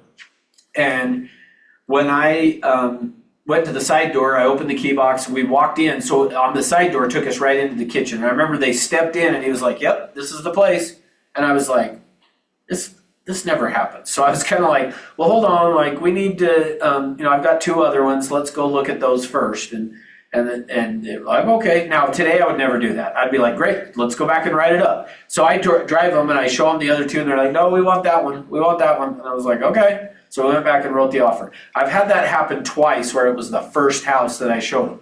But that's the whole idea of this is once they crystallize, they're empowered to buy, and hopefully you don't end up having to show them a ton of houses. Now, if I would have, just the order that I happened to pick those 3, if I would have had the other order, we probably would have looked at all 3 and then they would have said, yes, this is it. But because I went to it first, but because you take them through this crystallization process, they become very clear on what it is that they want. So just keep that in mind as we go through all of this. And so my point was,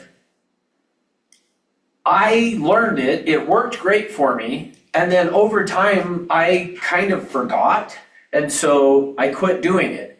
Well, so the lady that was, so I got trained on it in California, and this particular lady that was training it went with me, and then she came back here and started training it. I learned it, but I didn't train it. She came back here and was licensed to train it.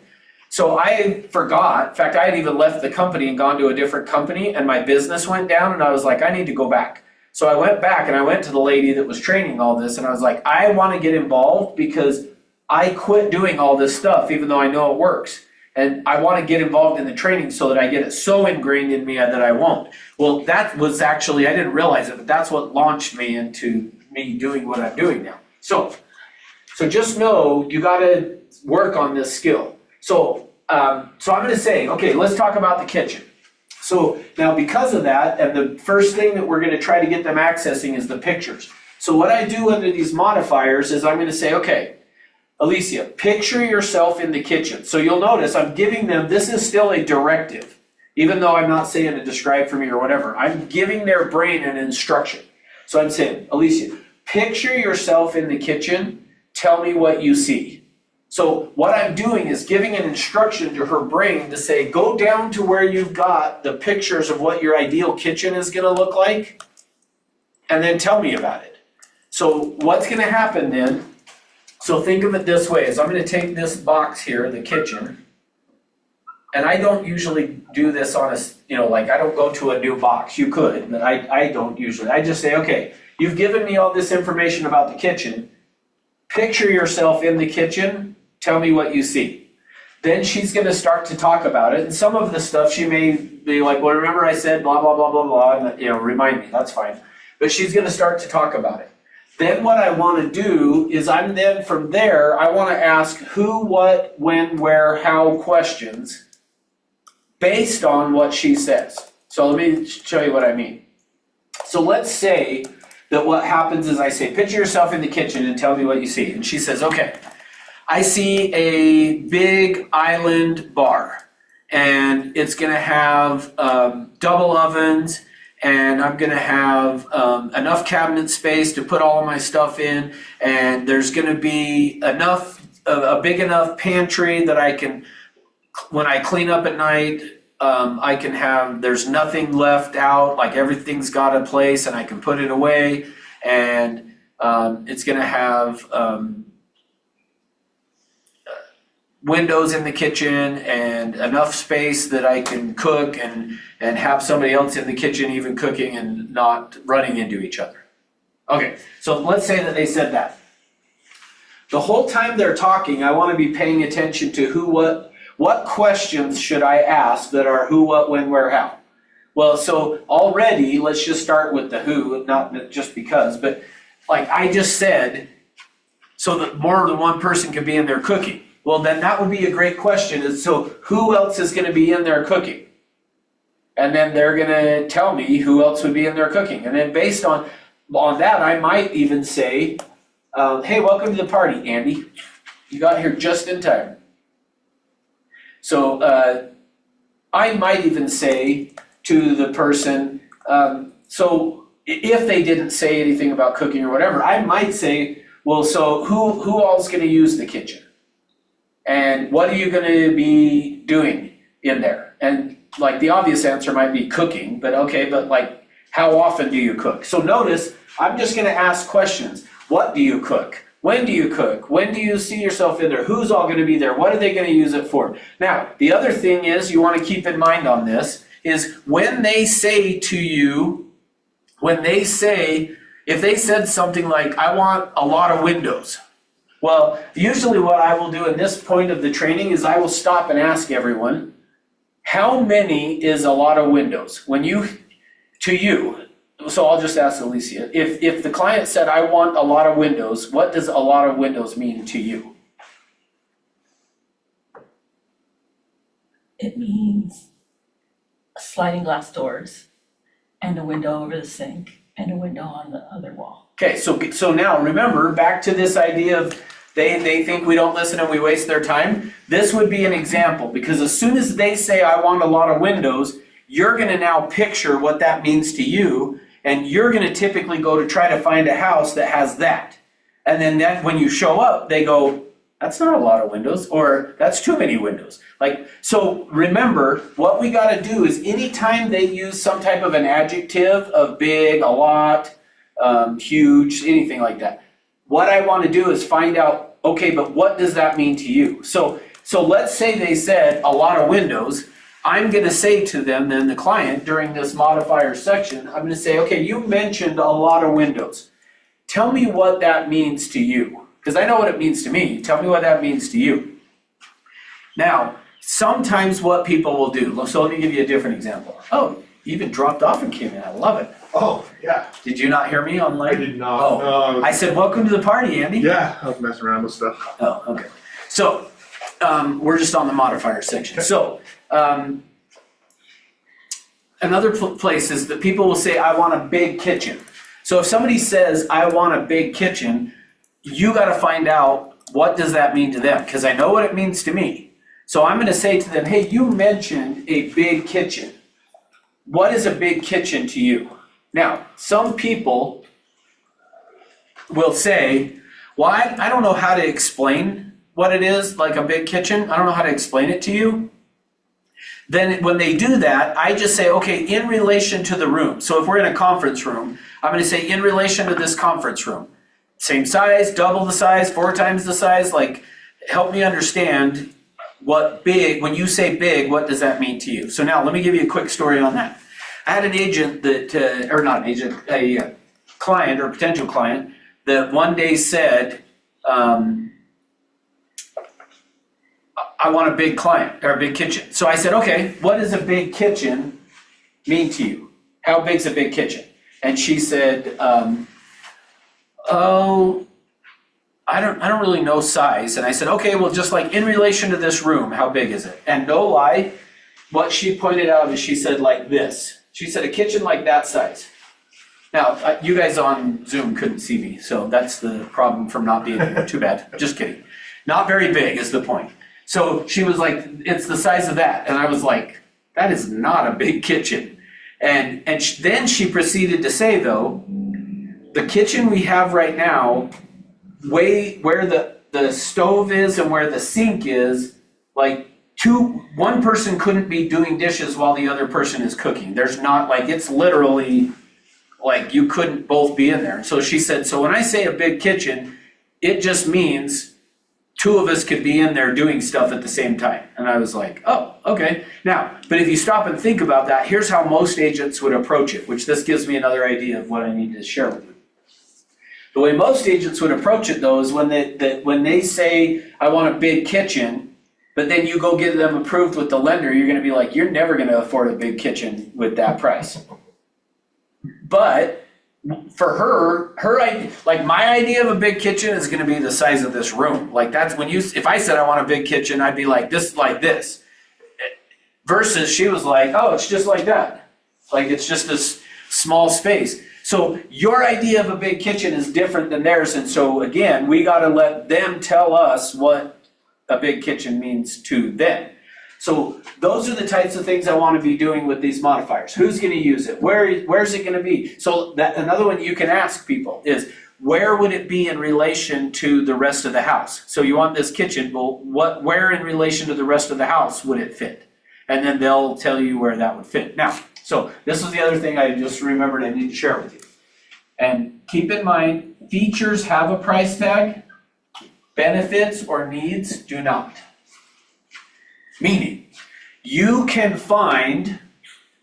will be able to find the benefit or the need that they're looking for in any price range. Now, you might not be able to get that exact feature to meet the need, but you can find the need in any price range. So it might have to be a different feature. So let me give you an example of that. So for me, I mentioned that I went to California when I first got trained on this.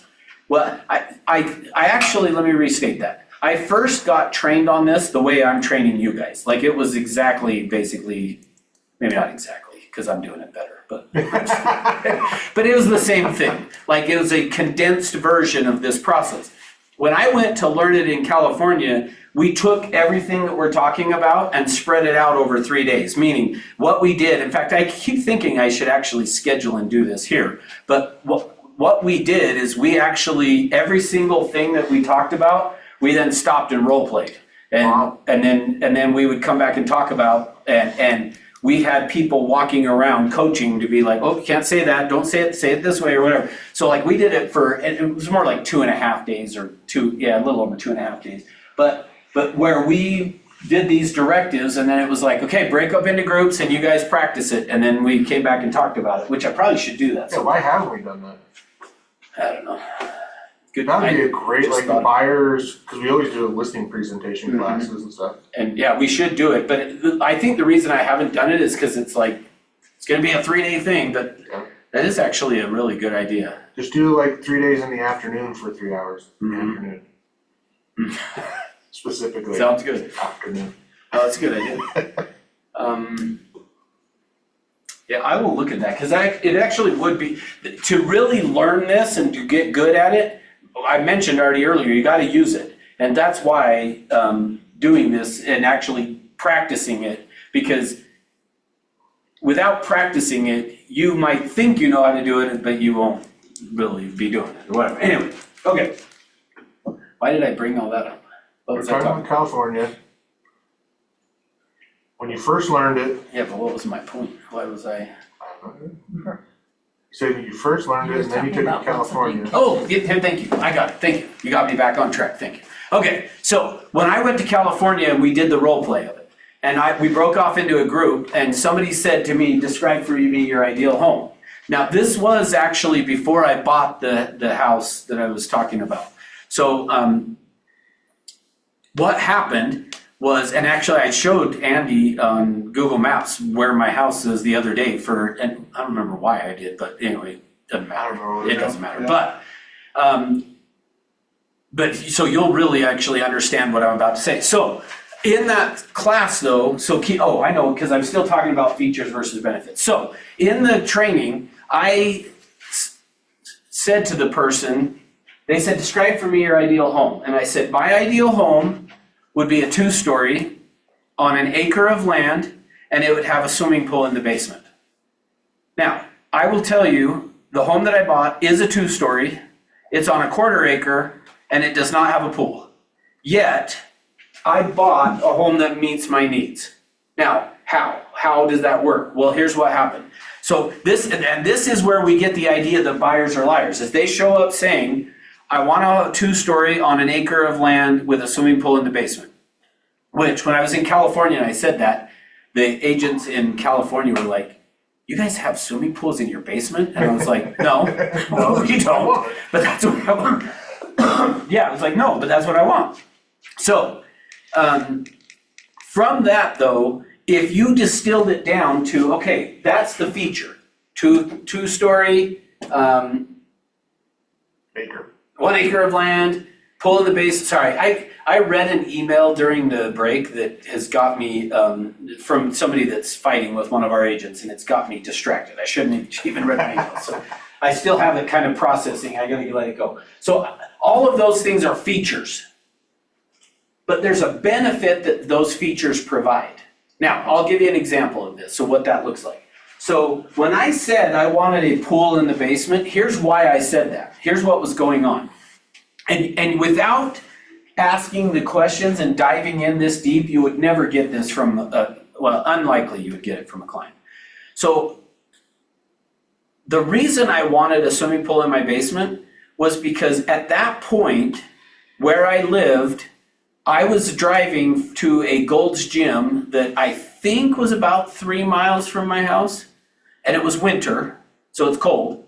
So I would get up in the morning, I would put on my swimming suit, I'd go get in my truck, I would drive to the Gold's Gym that was 3 miles away, I'd get out, I would go in, I would go to the pool and I would swim laps.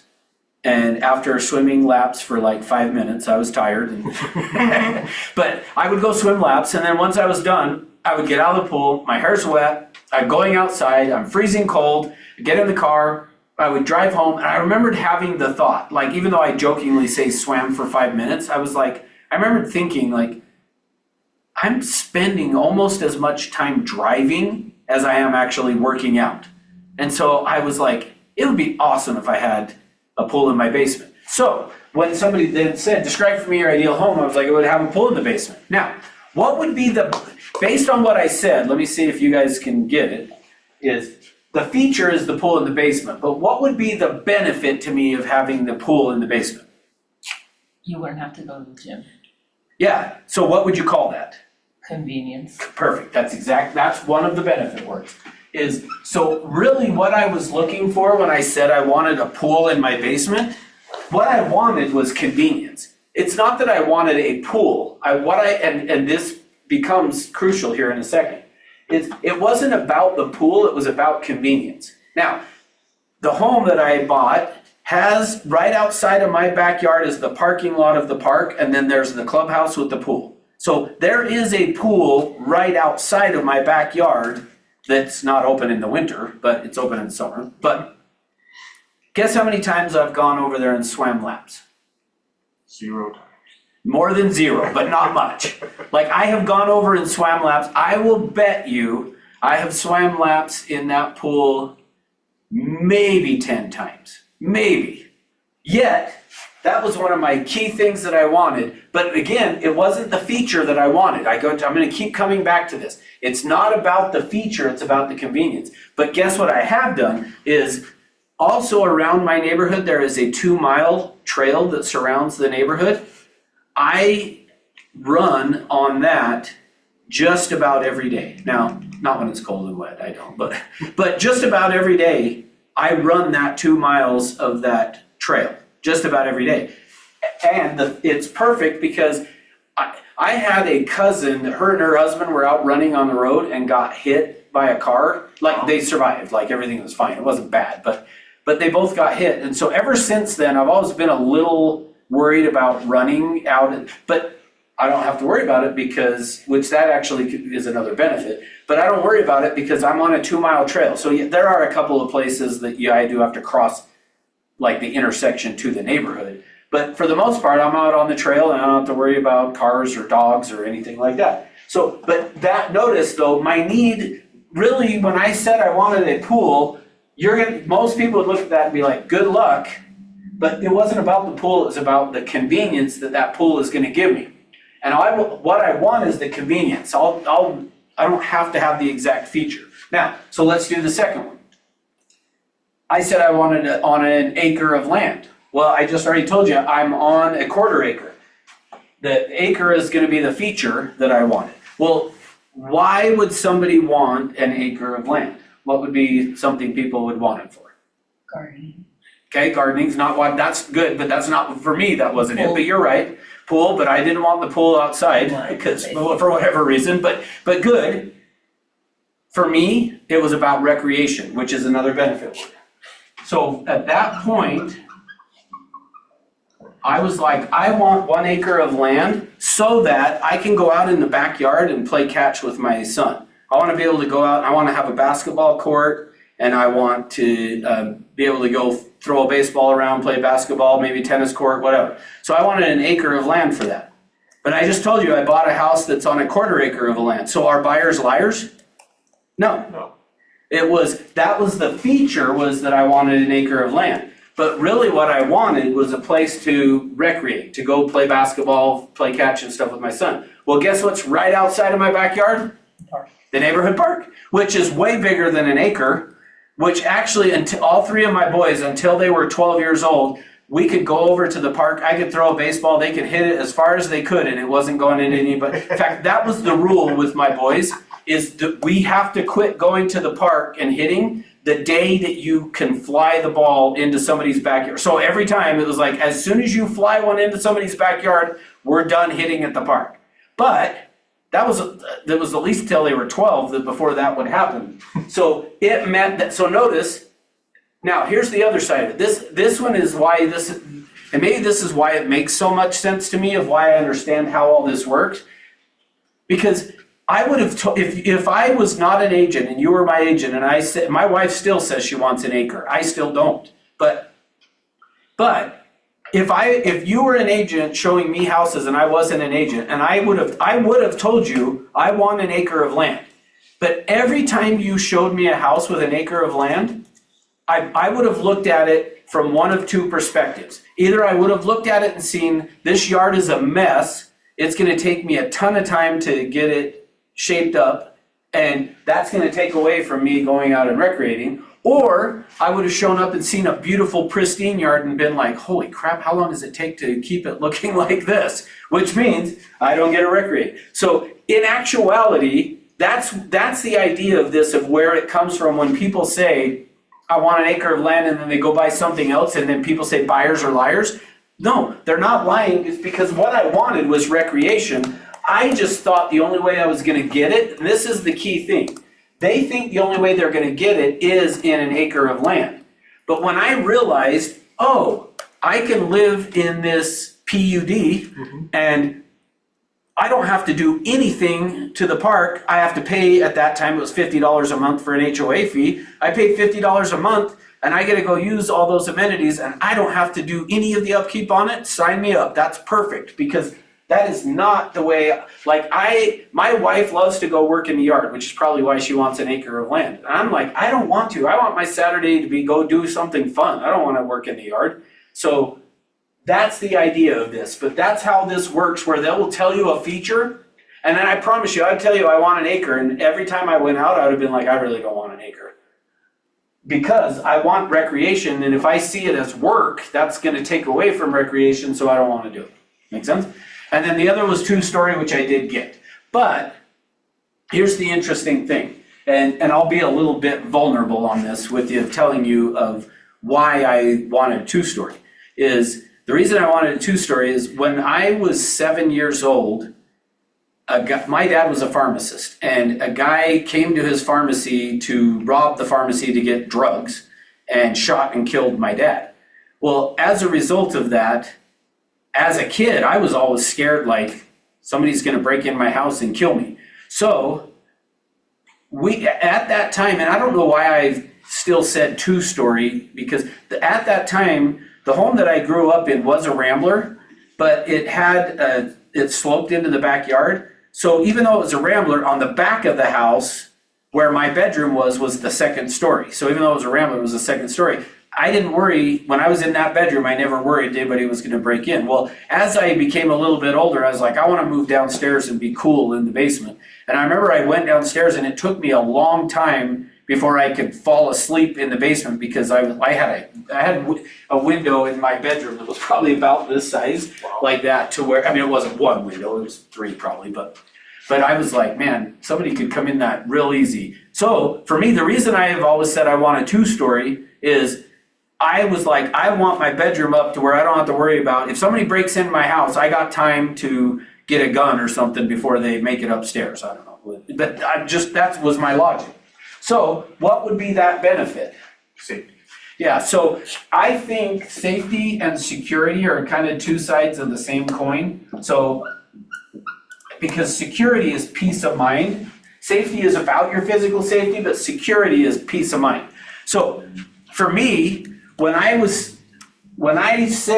through this training, which by the way, I bought my house not long after I went through this training, and I will tell you, I specifically though in California remember saying 2-story, 1 acre, pool in the basement. Well, then I came back and I bought a 2-story on a 1/4 acre, and no pool. But the benefits that I wanted was convenience, recreation, and security, peace of mind, and I got that. My house has and meets those needs. Now, I am actually getting very close now though to feeling like, okay, I'm actually not worried about the bedroom thing anymore. And I feel like my house, the layout of it was great when I had 3 kids at home, but now I'd rather have more open space, blah, blah, blah. So it's probably time to do this again. But back to our modifiers. So the modifiers are who, what, when, where, how, and the purpose of that. So hopefully I've given you, my whole purpose of telling you all those stories is I want you to see that the whole purpose behind us who, what, when, where, how type of stuff is to figure out, based on the feature that they're saying, is there a way, well, really, this is twofold. To begin with, at this point, I'm not trying to figure out is there a different feature. So don't hear that, even though I'm kind of saying that. Really what I'm trying to do though is to get them to crystallize. I'm getting them up here in these directives is getting them to picture it. Then here I'm asking them who's going to use it, where's it going to be, how's it going to lay out, what kind of furniture are you going to put in there? So these are all the type of questions you can ask. What type of furniture, what color would it be, what type of cabinets, what type of countertop, what carpet, flooring, whatever, what is that? And what I'm doing by asking them all that is I'm asking them to access the part of the brain where the decisions have been made. Now, the other thing you can do, but don't do it too fast on this, but the other thing you can do with this is you could ask them, what would your thoughts be? So like on the, we'll go to my pool. What would your thoughts be if you, didn't have a pool in the basement, but there was one like a community pool? And they're either gonna say, absolutely not, it's gotta be in there, or they might go, oh yeah, that would work. So that's why I say you could get this in any price range. Let's say that the person can only afford a mobile home. Well, could they get a pool in a mobile home? Yeah, mobile home park might have it. Or maybe there is a Gold's Gym or whatever. Are Gold's Gyms even still around?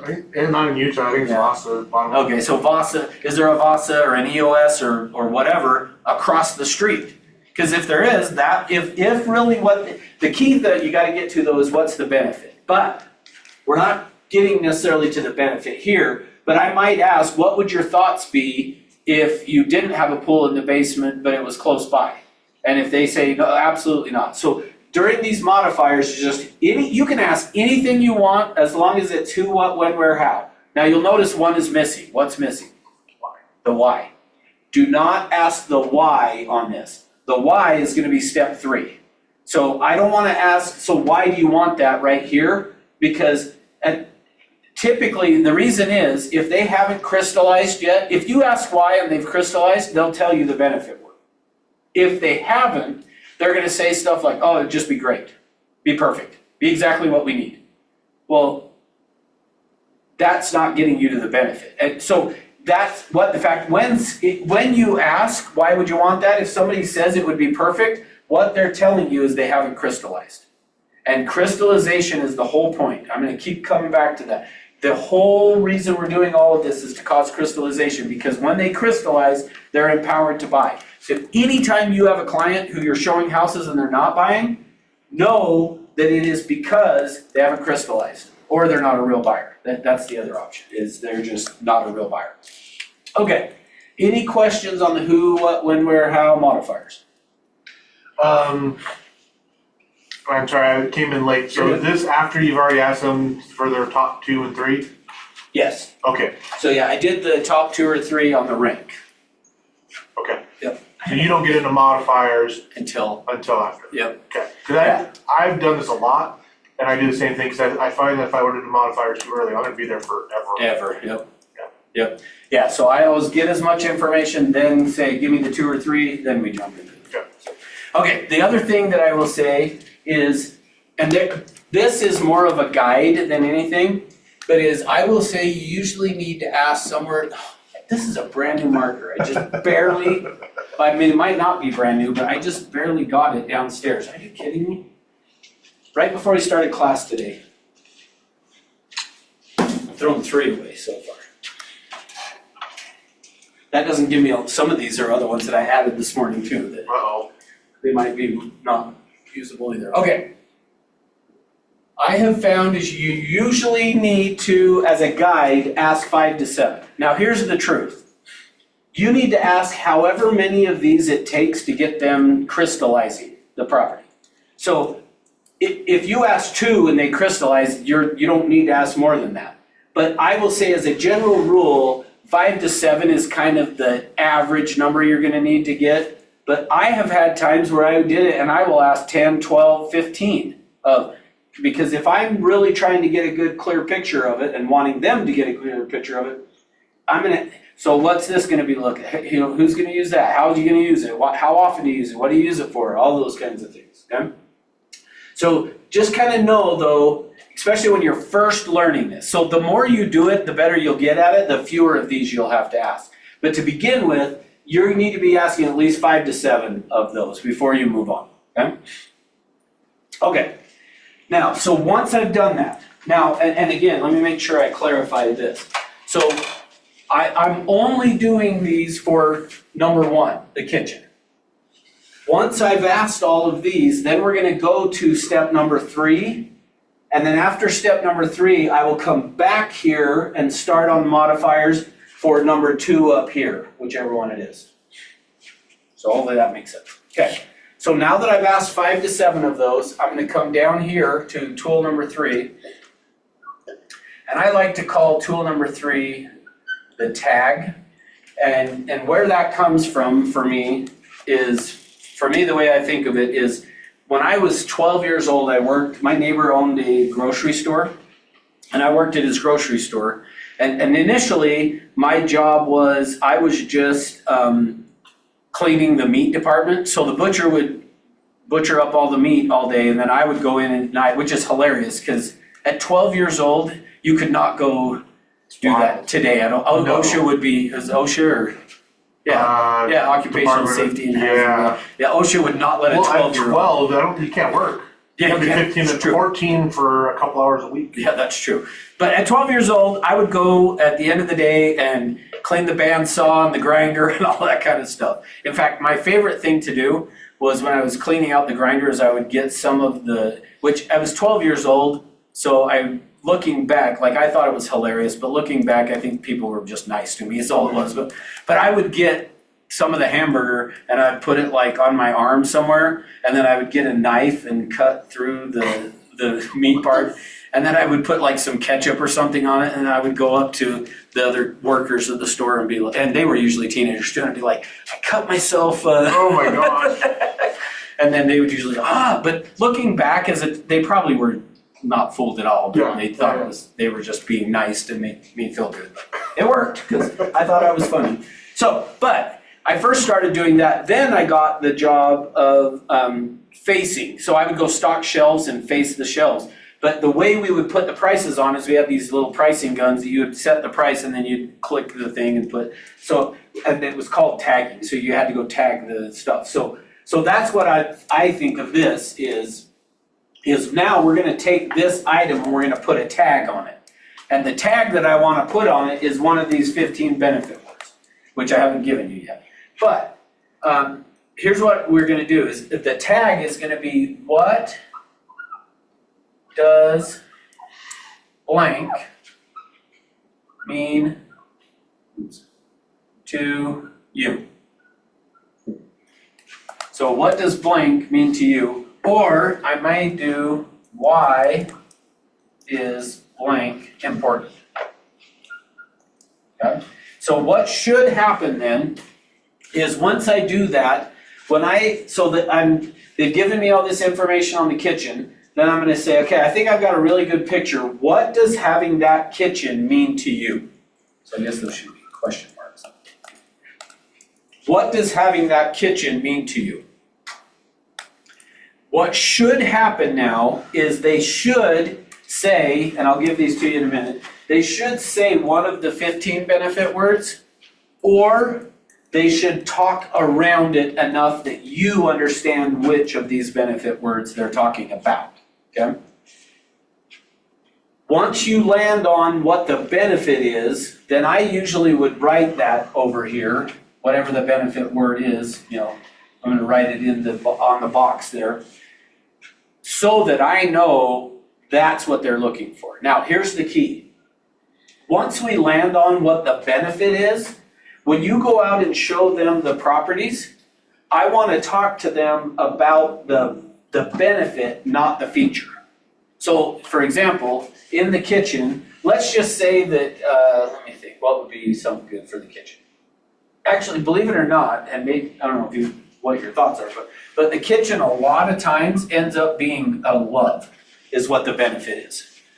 So a lot of times the kitchen is about them showing their family they love them, or it's where the family gathers and spends time eating dinner and connecting, whatever. But a lot of times it's love.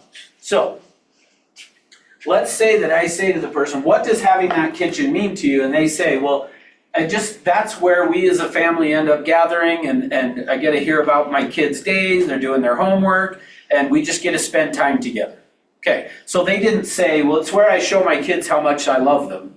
So you don't have to say the word love, but I would, for me, when I hear that, I would have looked at the kitchen and been, okay, so the kitchen, the benefit of the kitchen is love. But I'm gonna actually summarize it to find out. So I might not say the exact word love, but I'm gonna say, so, Alicia, it sounds like, if I understand, what's important to you about this kitchen is really, it's about the time you're gonna spend with your family, connecting and bonding with your kids. And then they're gonna say, yeah. Or they're gonna say, yeah. So remember, 55% is body language. If they go, yeah, what's the body language saying? Not really. Yeah, not really. So if they do that, I know I didn't get it. So let me give you the extreme example that's a real life one that I had. And it was on the kitchen, actually. So I'd gone through, asked all these questions, and then I said, what does having that kitchen mean to you? And this lady says, I wish I could remember what she said. I don't remember what she said, but whatever it was she said, the benefit word I thought she was talking about, which we haven't talked about yet, but I thought she was talking about privacy, which made zero sense. Like, to me, it made zero sense for privacy to be the kitchen. But when I said, what does having that kitchen mean to you? She didn't say the word privacy, but then how she explained what it meant to her, I felt like she was saying privacy. So I said, well, so if I understand you correctly, it's privacy. And no lie, I have to stop and think, because I can't just do it without thinking first. So here's what she did, is she goes, yes. But she was shaking her head no when she said yes. I'm like, so what you're looking for in the kitchen is privacy? And she goes, yes. And so you gotta watch the body language, because when I saw her shake her head no, I then said, that's not it, is it? And she's like, no. And I said, well, so what is it then? And then I don't remember what the benefit was, but I remember she basically told me the benefit at that point when I was like that. So wait, so you wanna pay attention. When you do the tag, make sure you are paying attention to how they respond.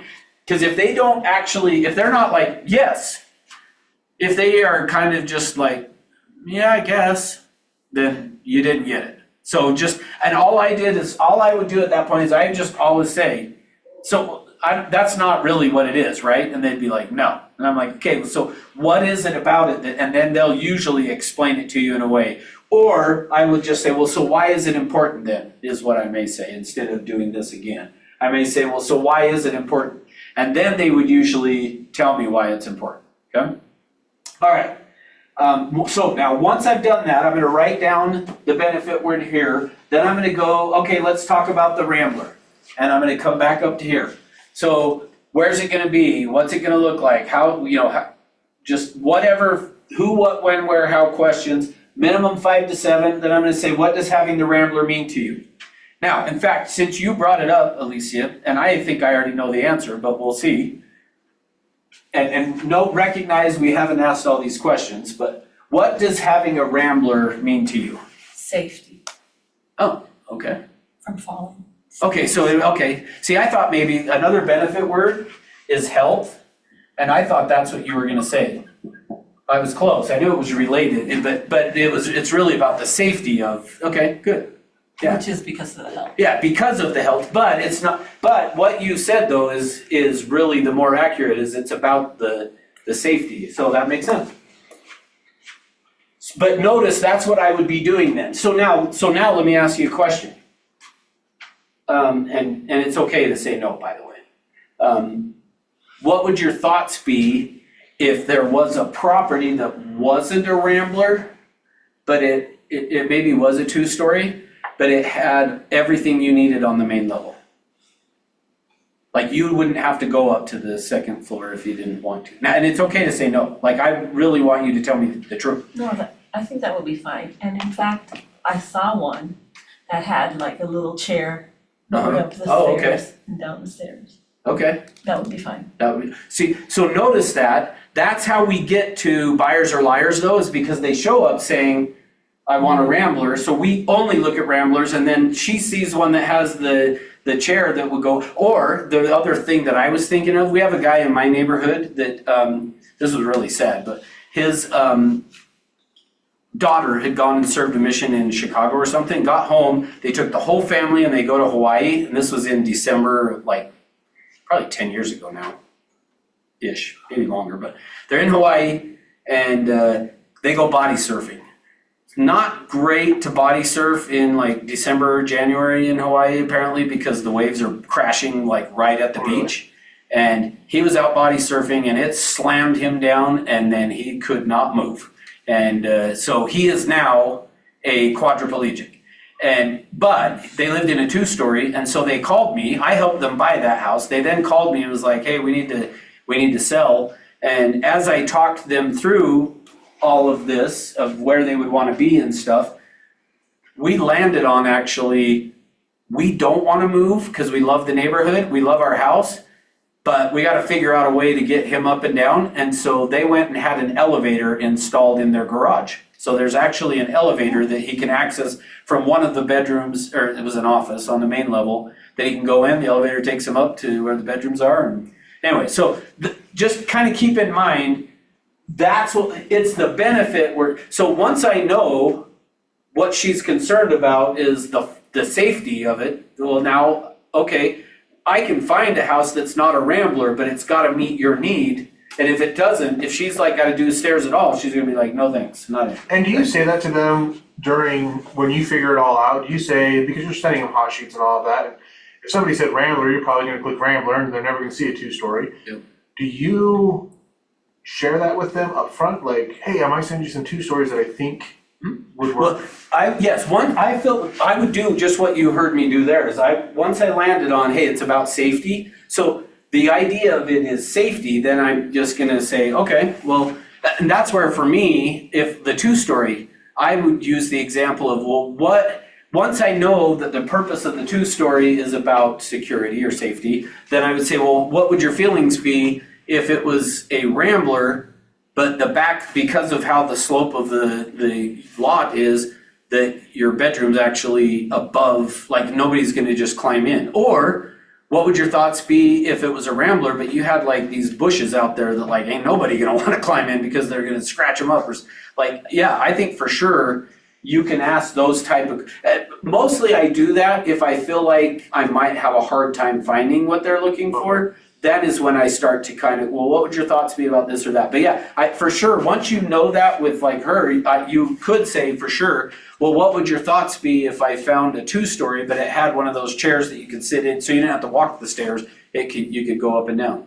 And then it's up to them, there's not a right answer. If she says, yeah, I don't like that, it takes too long or whatever, then you'd be like, okay. But if she said, no, that would be fine, or you would say, what if I found a 2-story that actually, like my neighbors, that has an elevator, but like, which by the way, when it was time, when they made that decision, I made sure to be like, now recognize, like, you're spending this money for him. Like, you're not, very unlikely whoever buys the house, they might actually would rather have the garage and be planning on ripping it out. So you might actually have to take it out even, I mean, probably not, but you might have to make an allowance for them to take it out. So, but that, yeah, I just am gonna say, what would your thoughts be? And if they say, yeah, no, that would be fine, great. But if they say, so yeah, the answer is yes. Because saying, hey, what if there was a 2-story but there's an elevator? Then if they say yes, then now you just opened up yourself to get more stuff. If they say, no, I don't wanna have to deal with getting that Yeah. installed or whatever. Okay, great. Okay, so I do the who, what, when, where, how, what does it mean? Then we land on that the Rambler was about safety. So then I'm just gonna put in here safety. Then I would go, okay, let's talk about the 2 closets. Picture yourself in there, tell me what you see. They're gonna tell me who's gonna use it. What's it gonna be used for? How big like you said, 2 closets, how big do they need to be? How much storage space? Like whatever they're saying, just who, what, when, where, how questions. Then I'm gonna come down and we'll see what you know, and I'll say, so Alicia, what is it about 2 closets what is having that mean to you? It means space, that I can be organized. Okay, so now, when she says, if she would have left it at space is not one of the benefit words. So it's not about the space, but that's where I would say that I would have said, if she didn't already say it, I would have said, what is it about the space that's important? And then she would have said, so I can be organized. So, and would you say then, and again, don't say yes if it's not true. Is that about convenience for you? Or what would you, if it's not, what would you say? And you don't have to try to make something up, just tell me what. Yeah, sure, it's convenient. So see, that wasn't very confident, so what would you say it is? Like, Okay, my husband see, here we go, this is what I would want, go, is a hoarder, okay, and I don't wanna share my closet with him. okay. So what does having your own closet do for you? That, which, by the way, this is how I would do it, this is what I would exactly be doing. I'm not sure what to call it, it might be privacy, Okay, it I might, was thinking peace of mind. When I'm hearing what you're saying, yeah, could be. So having your own though, what would that do for you?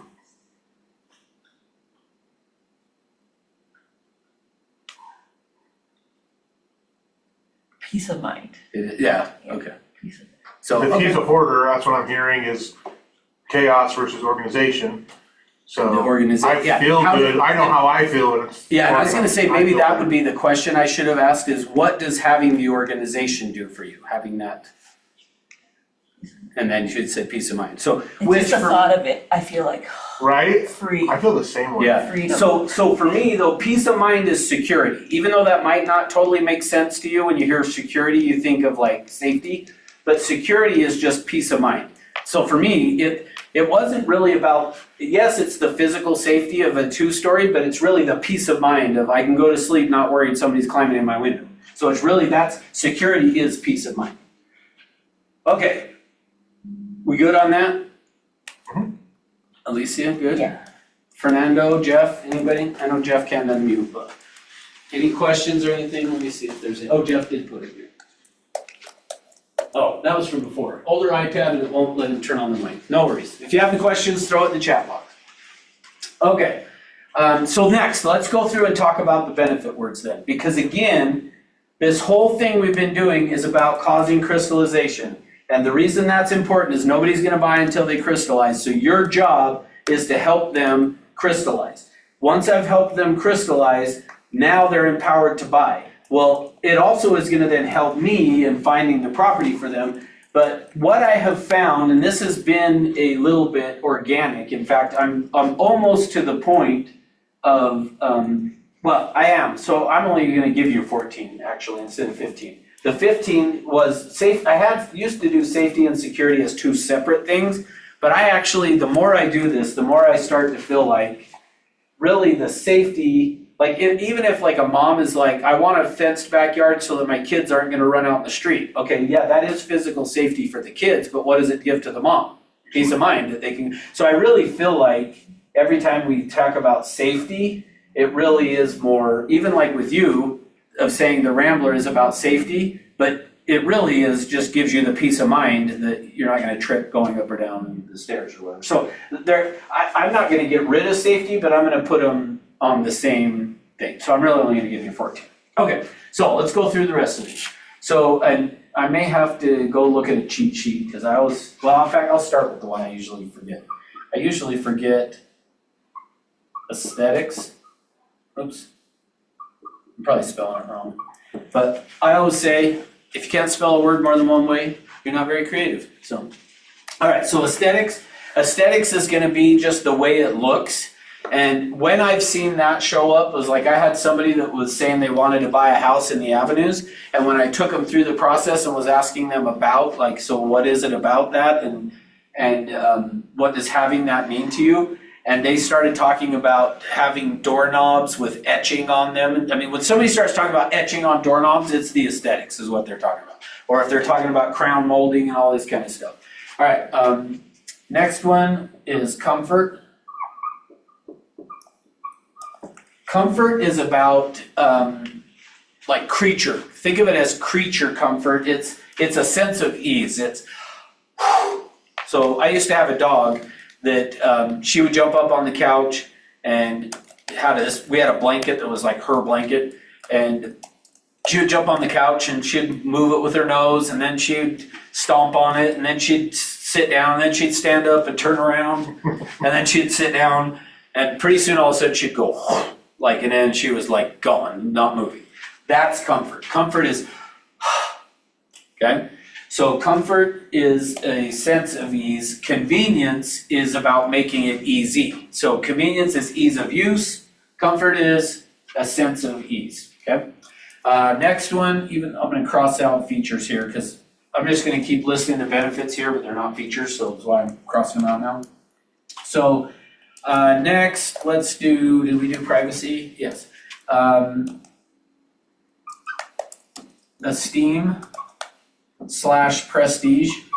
So I kind of did the same thing with the esteem and prestige that I'm telling you with safety and security is esteem and prestige are kind of two sides of the same coin. So prestige is how people see me, esteem is how I see me. So I would say if somebody wants to buy the house because like when they drive up, they want to be like, I did this, that's esteem.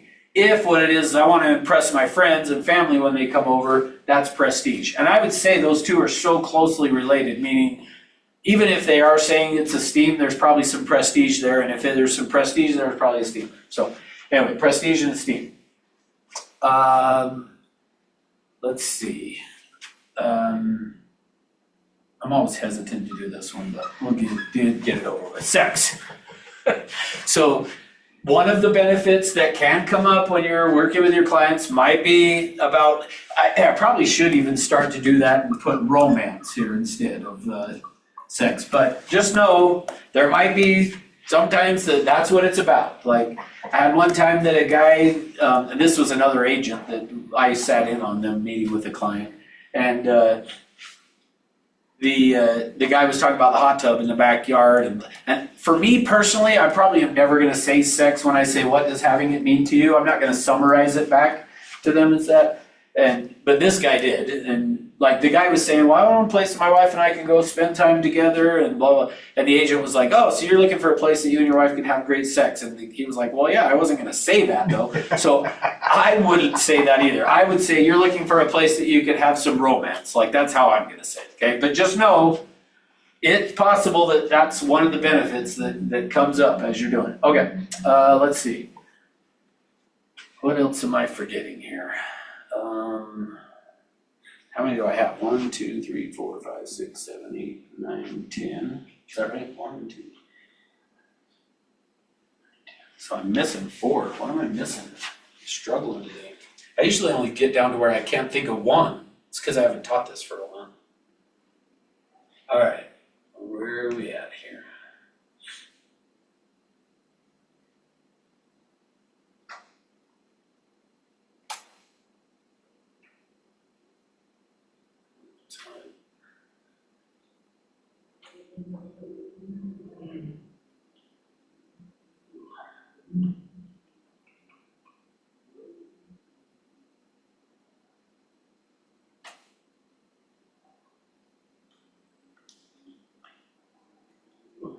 Where am I missing it here?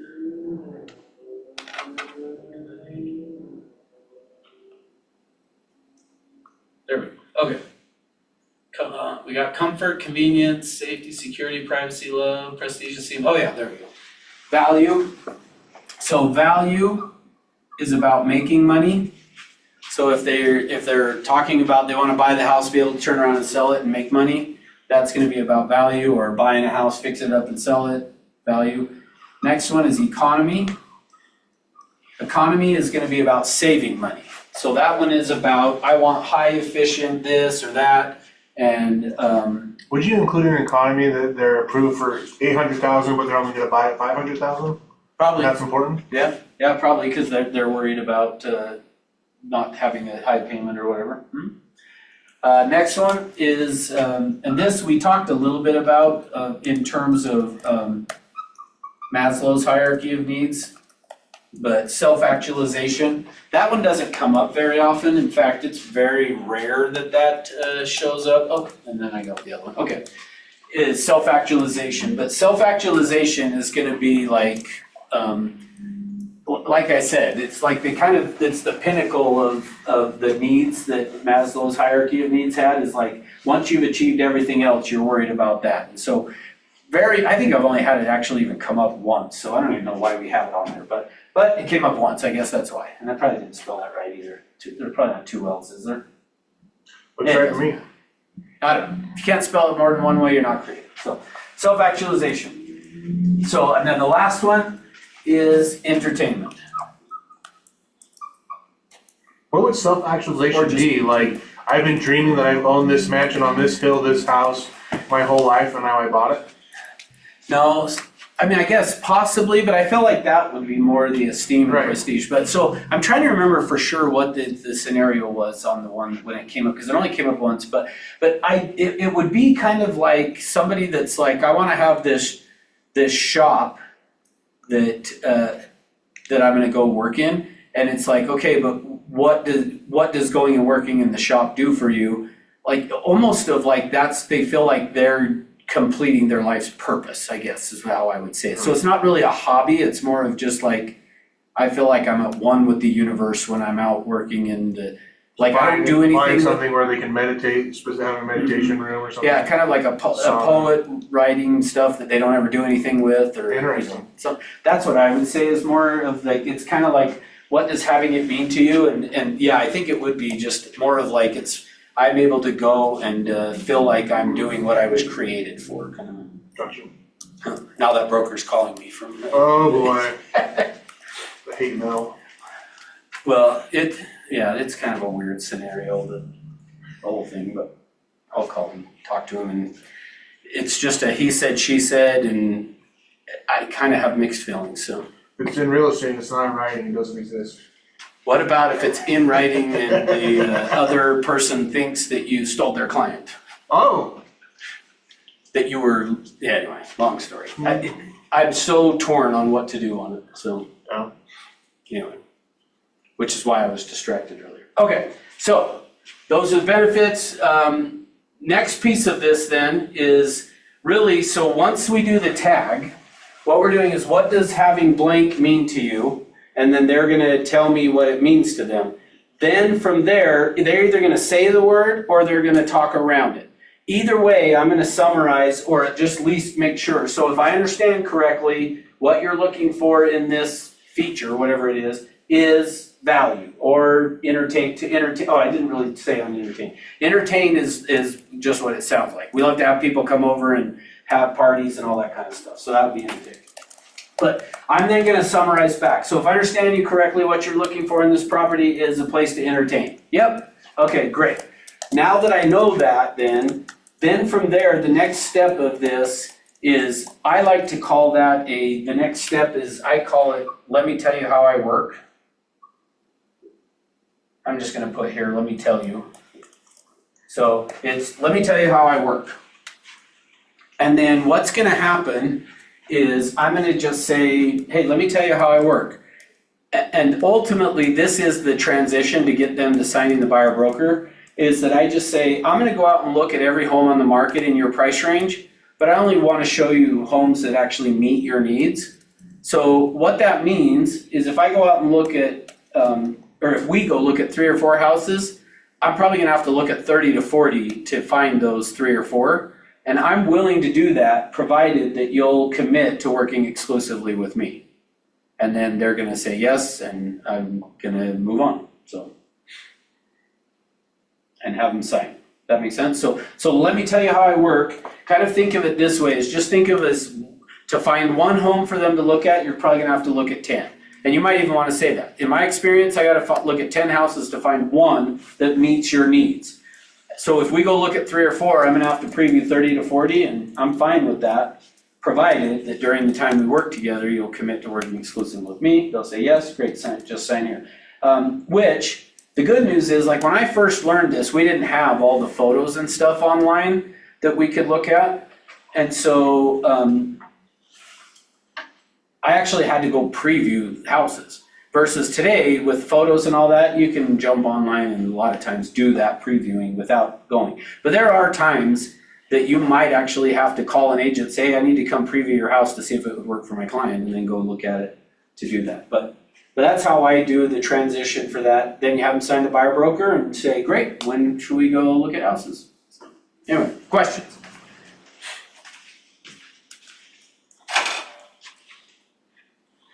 I don't have it. I use this a lot of times to guide them to not looking at houses. And say what you mean by that. They wanna go they send me a house or they wanna go look at, and I'm like, well, this doesn't have X, Y, or Z, you said the most important things. Yeah. Are you sure you're sure? gonna wanna Yeah. go? And I tell that up front, I'm like, I use this to guide to the houses we're gonna look at, but I also am gonna use this if we go look at a bunch of houses that don't have these things, but you still wanna look at them, we need to revisit this, cause there's something we're misunderstanding. Yeah, which that is perfect, Yeah. because then when they do send it to you, hey, I found this house. Doesn't And have then a you can garage. go back to, okay, but you mentioned one of the things that was most important was the blah, blah, blah, Right. and that one didn't have that, is why I didn't send it to you. And they either will say, that's okay, I still wanna go see it, or in which case show it, or they say, oh, you're right, yeah, thanks, never mind. Yeah. So, yeah, good point. Alright, any other question? You look like you were gonna ask one. I forgot it. Oh, alright, well, think of it at lunch and you can ask me. Okay, so we're gonna stop then here, we're stopping a little earlier than normal today for lunch.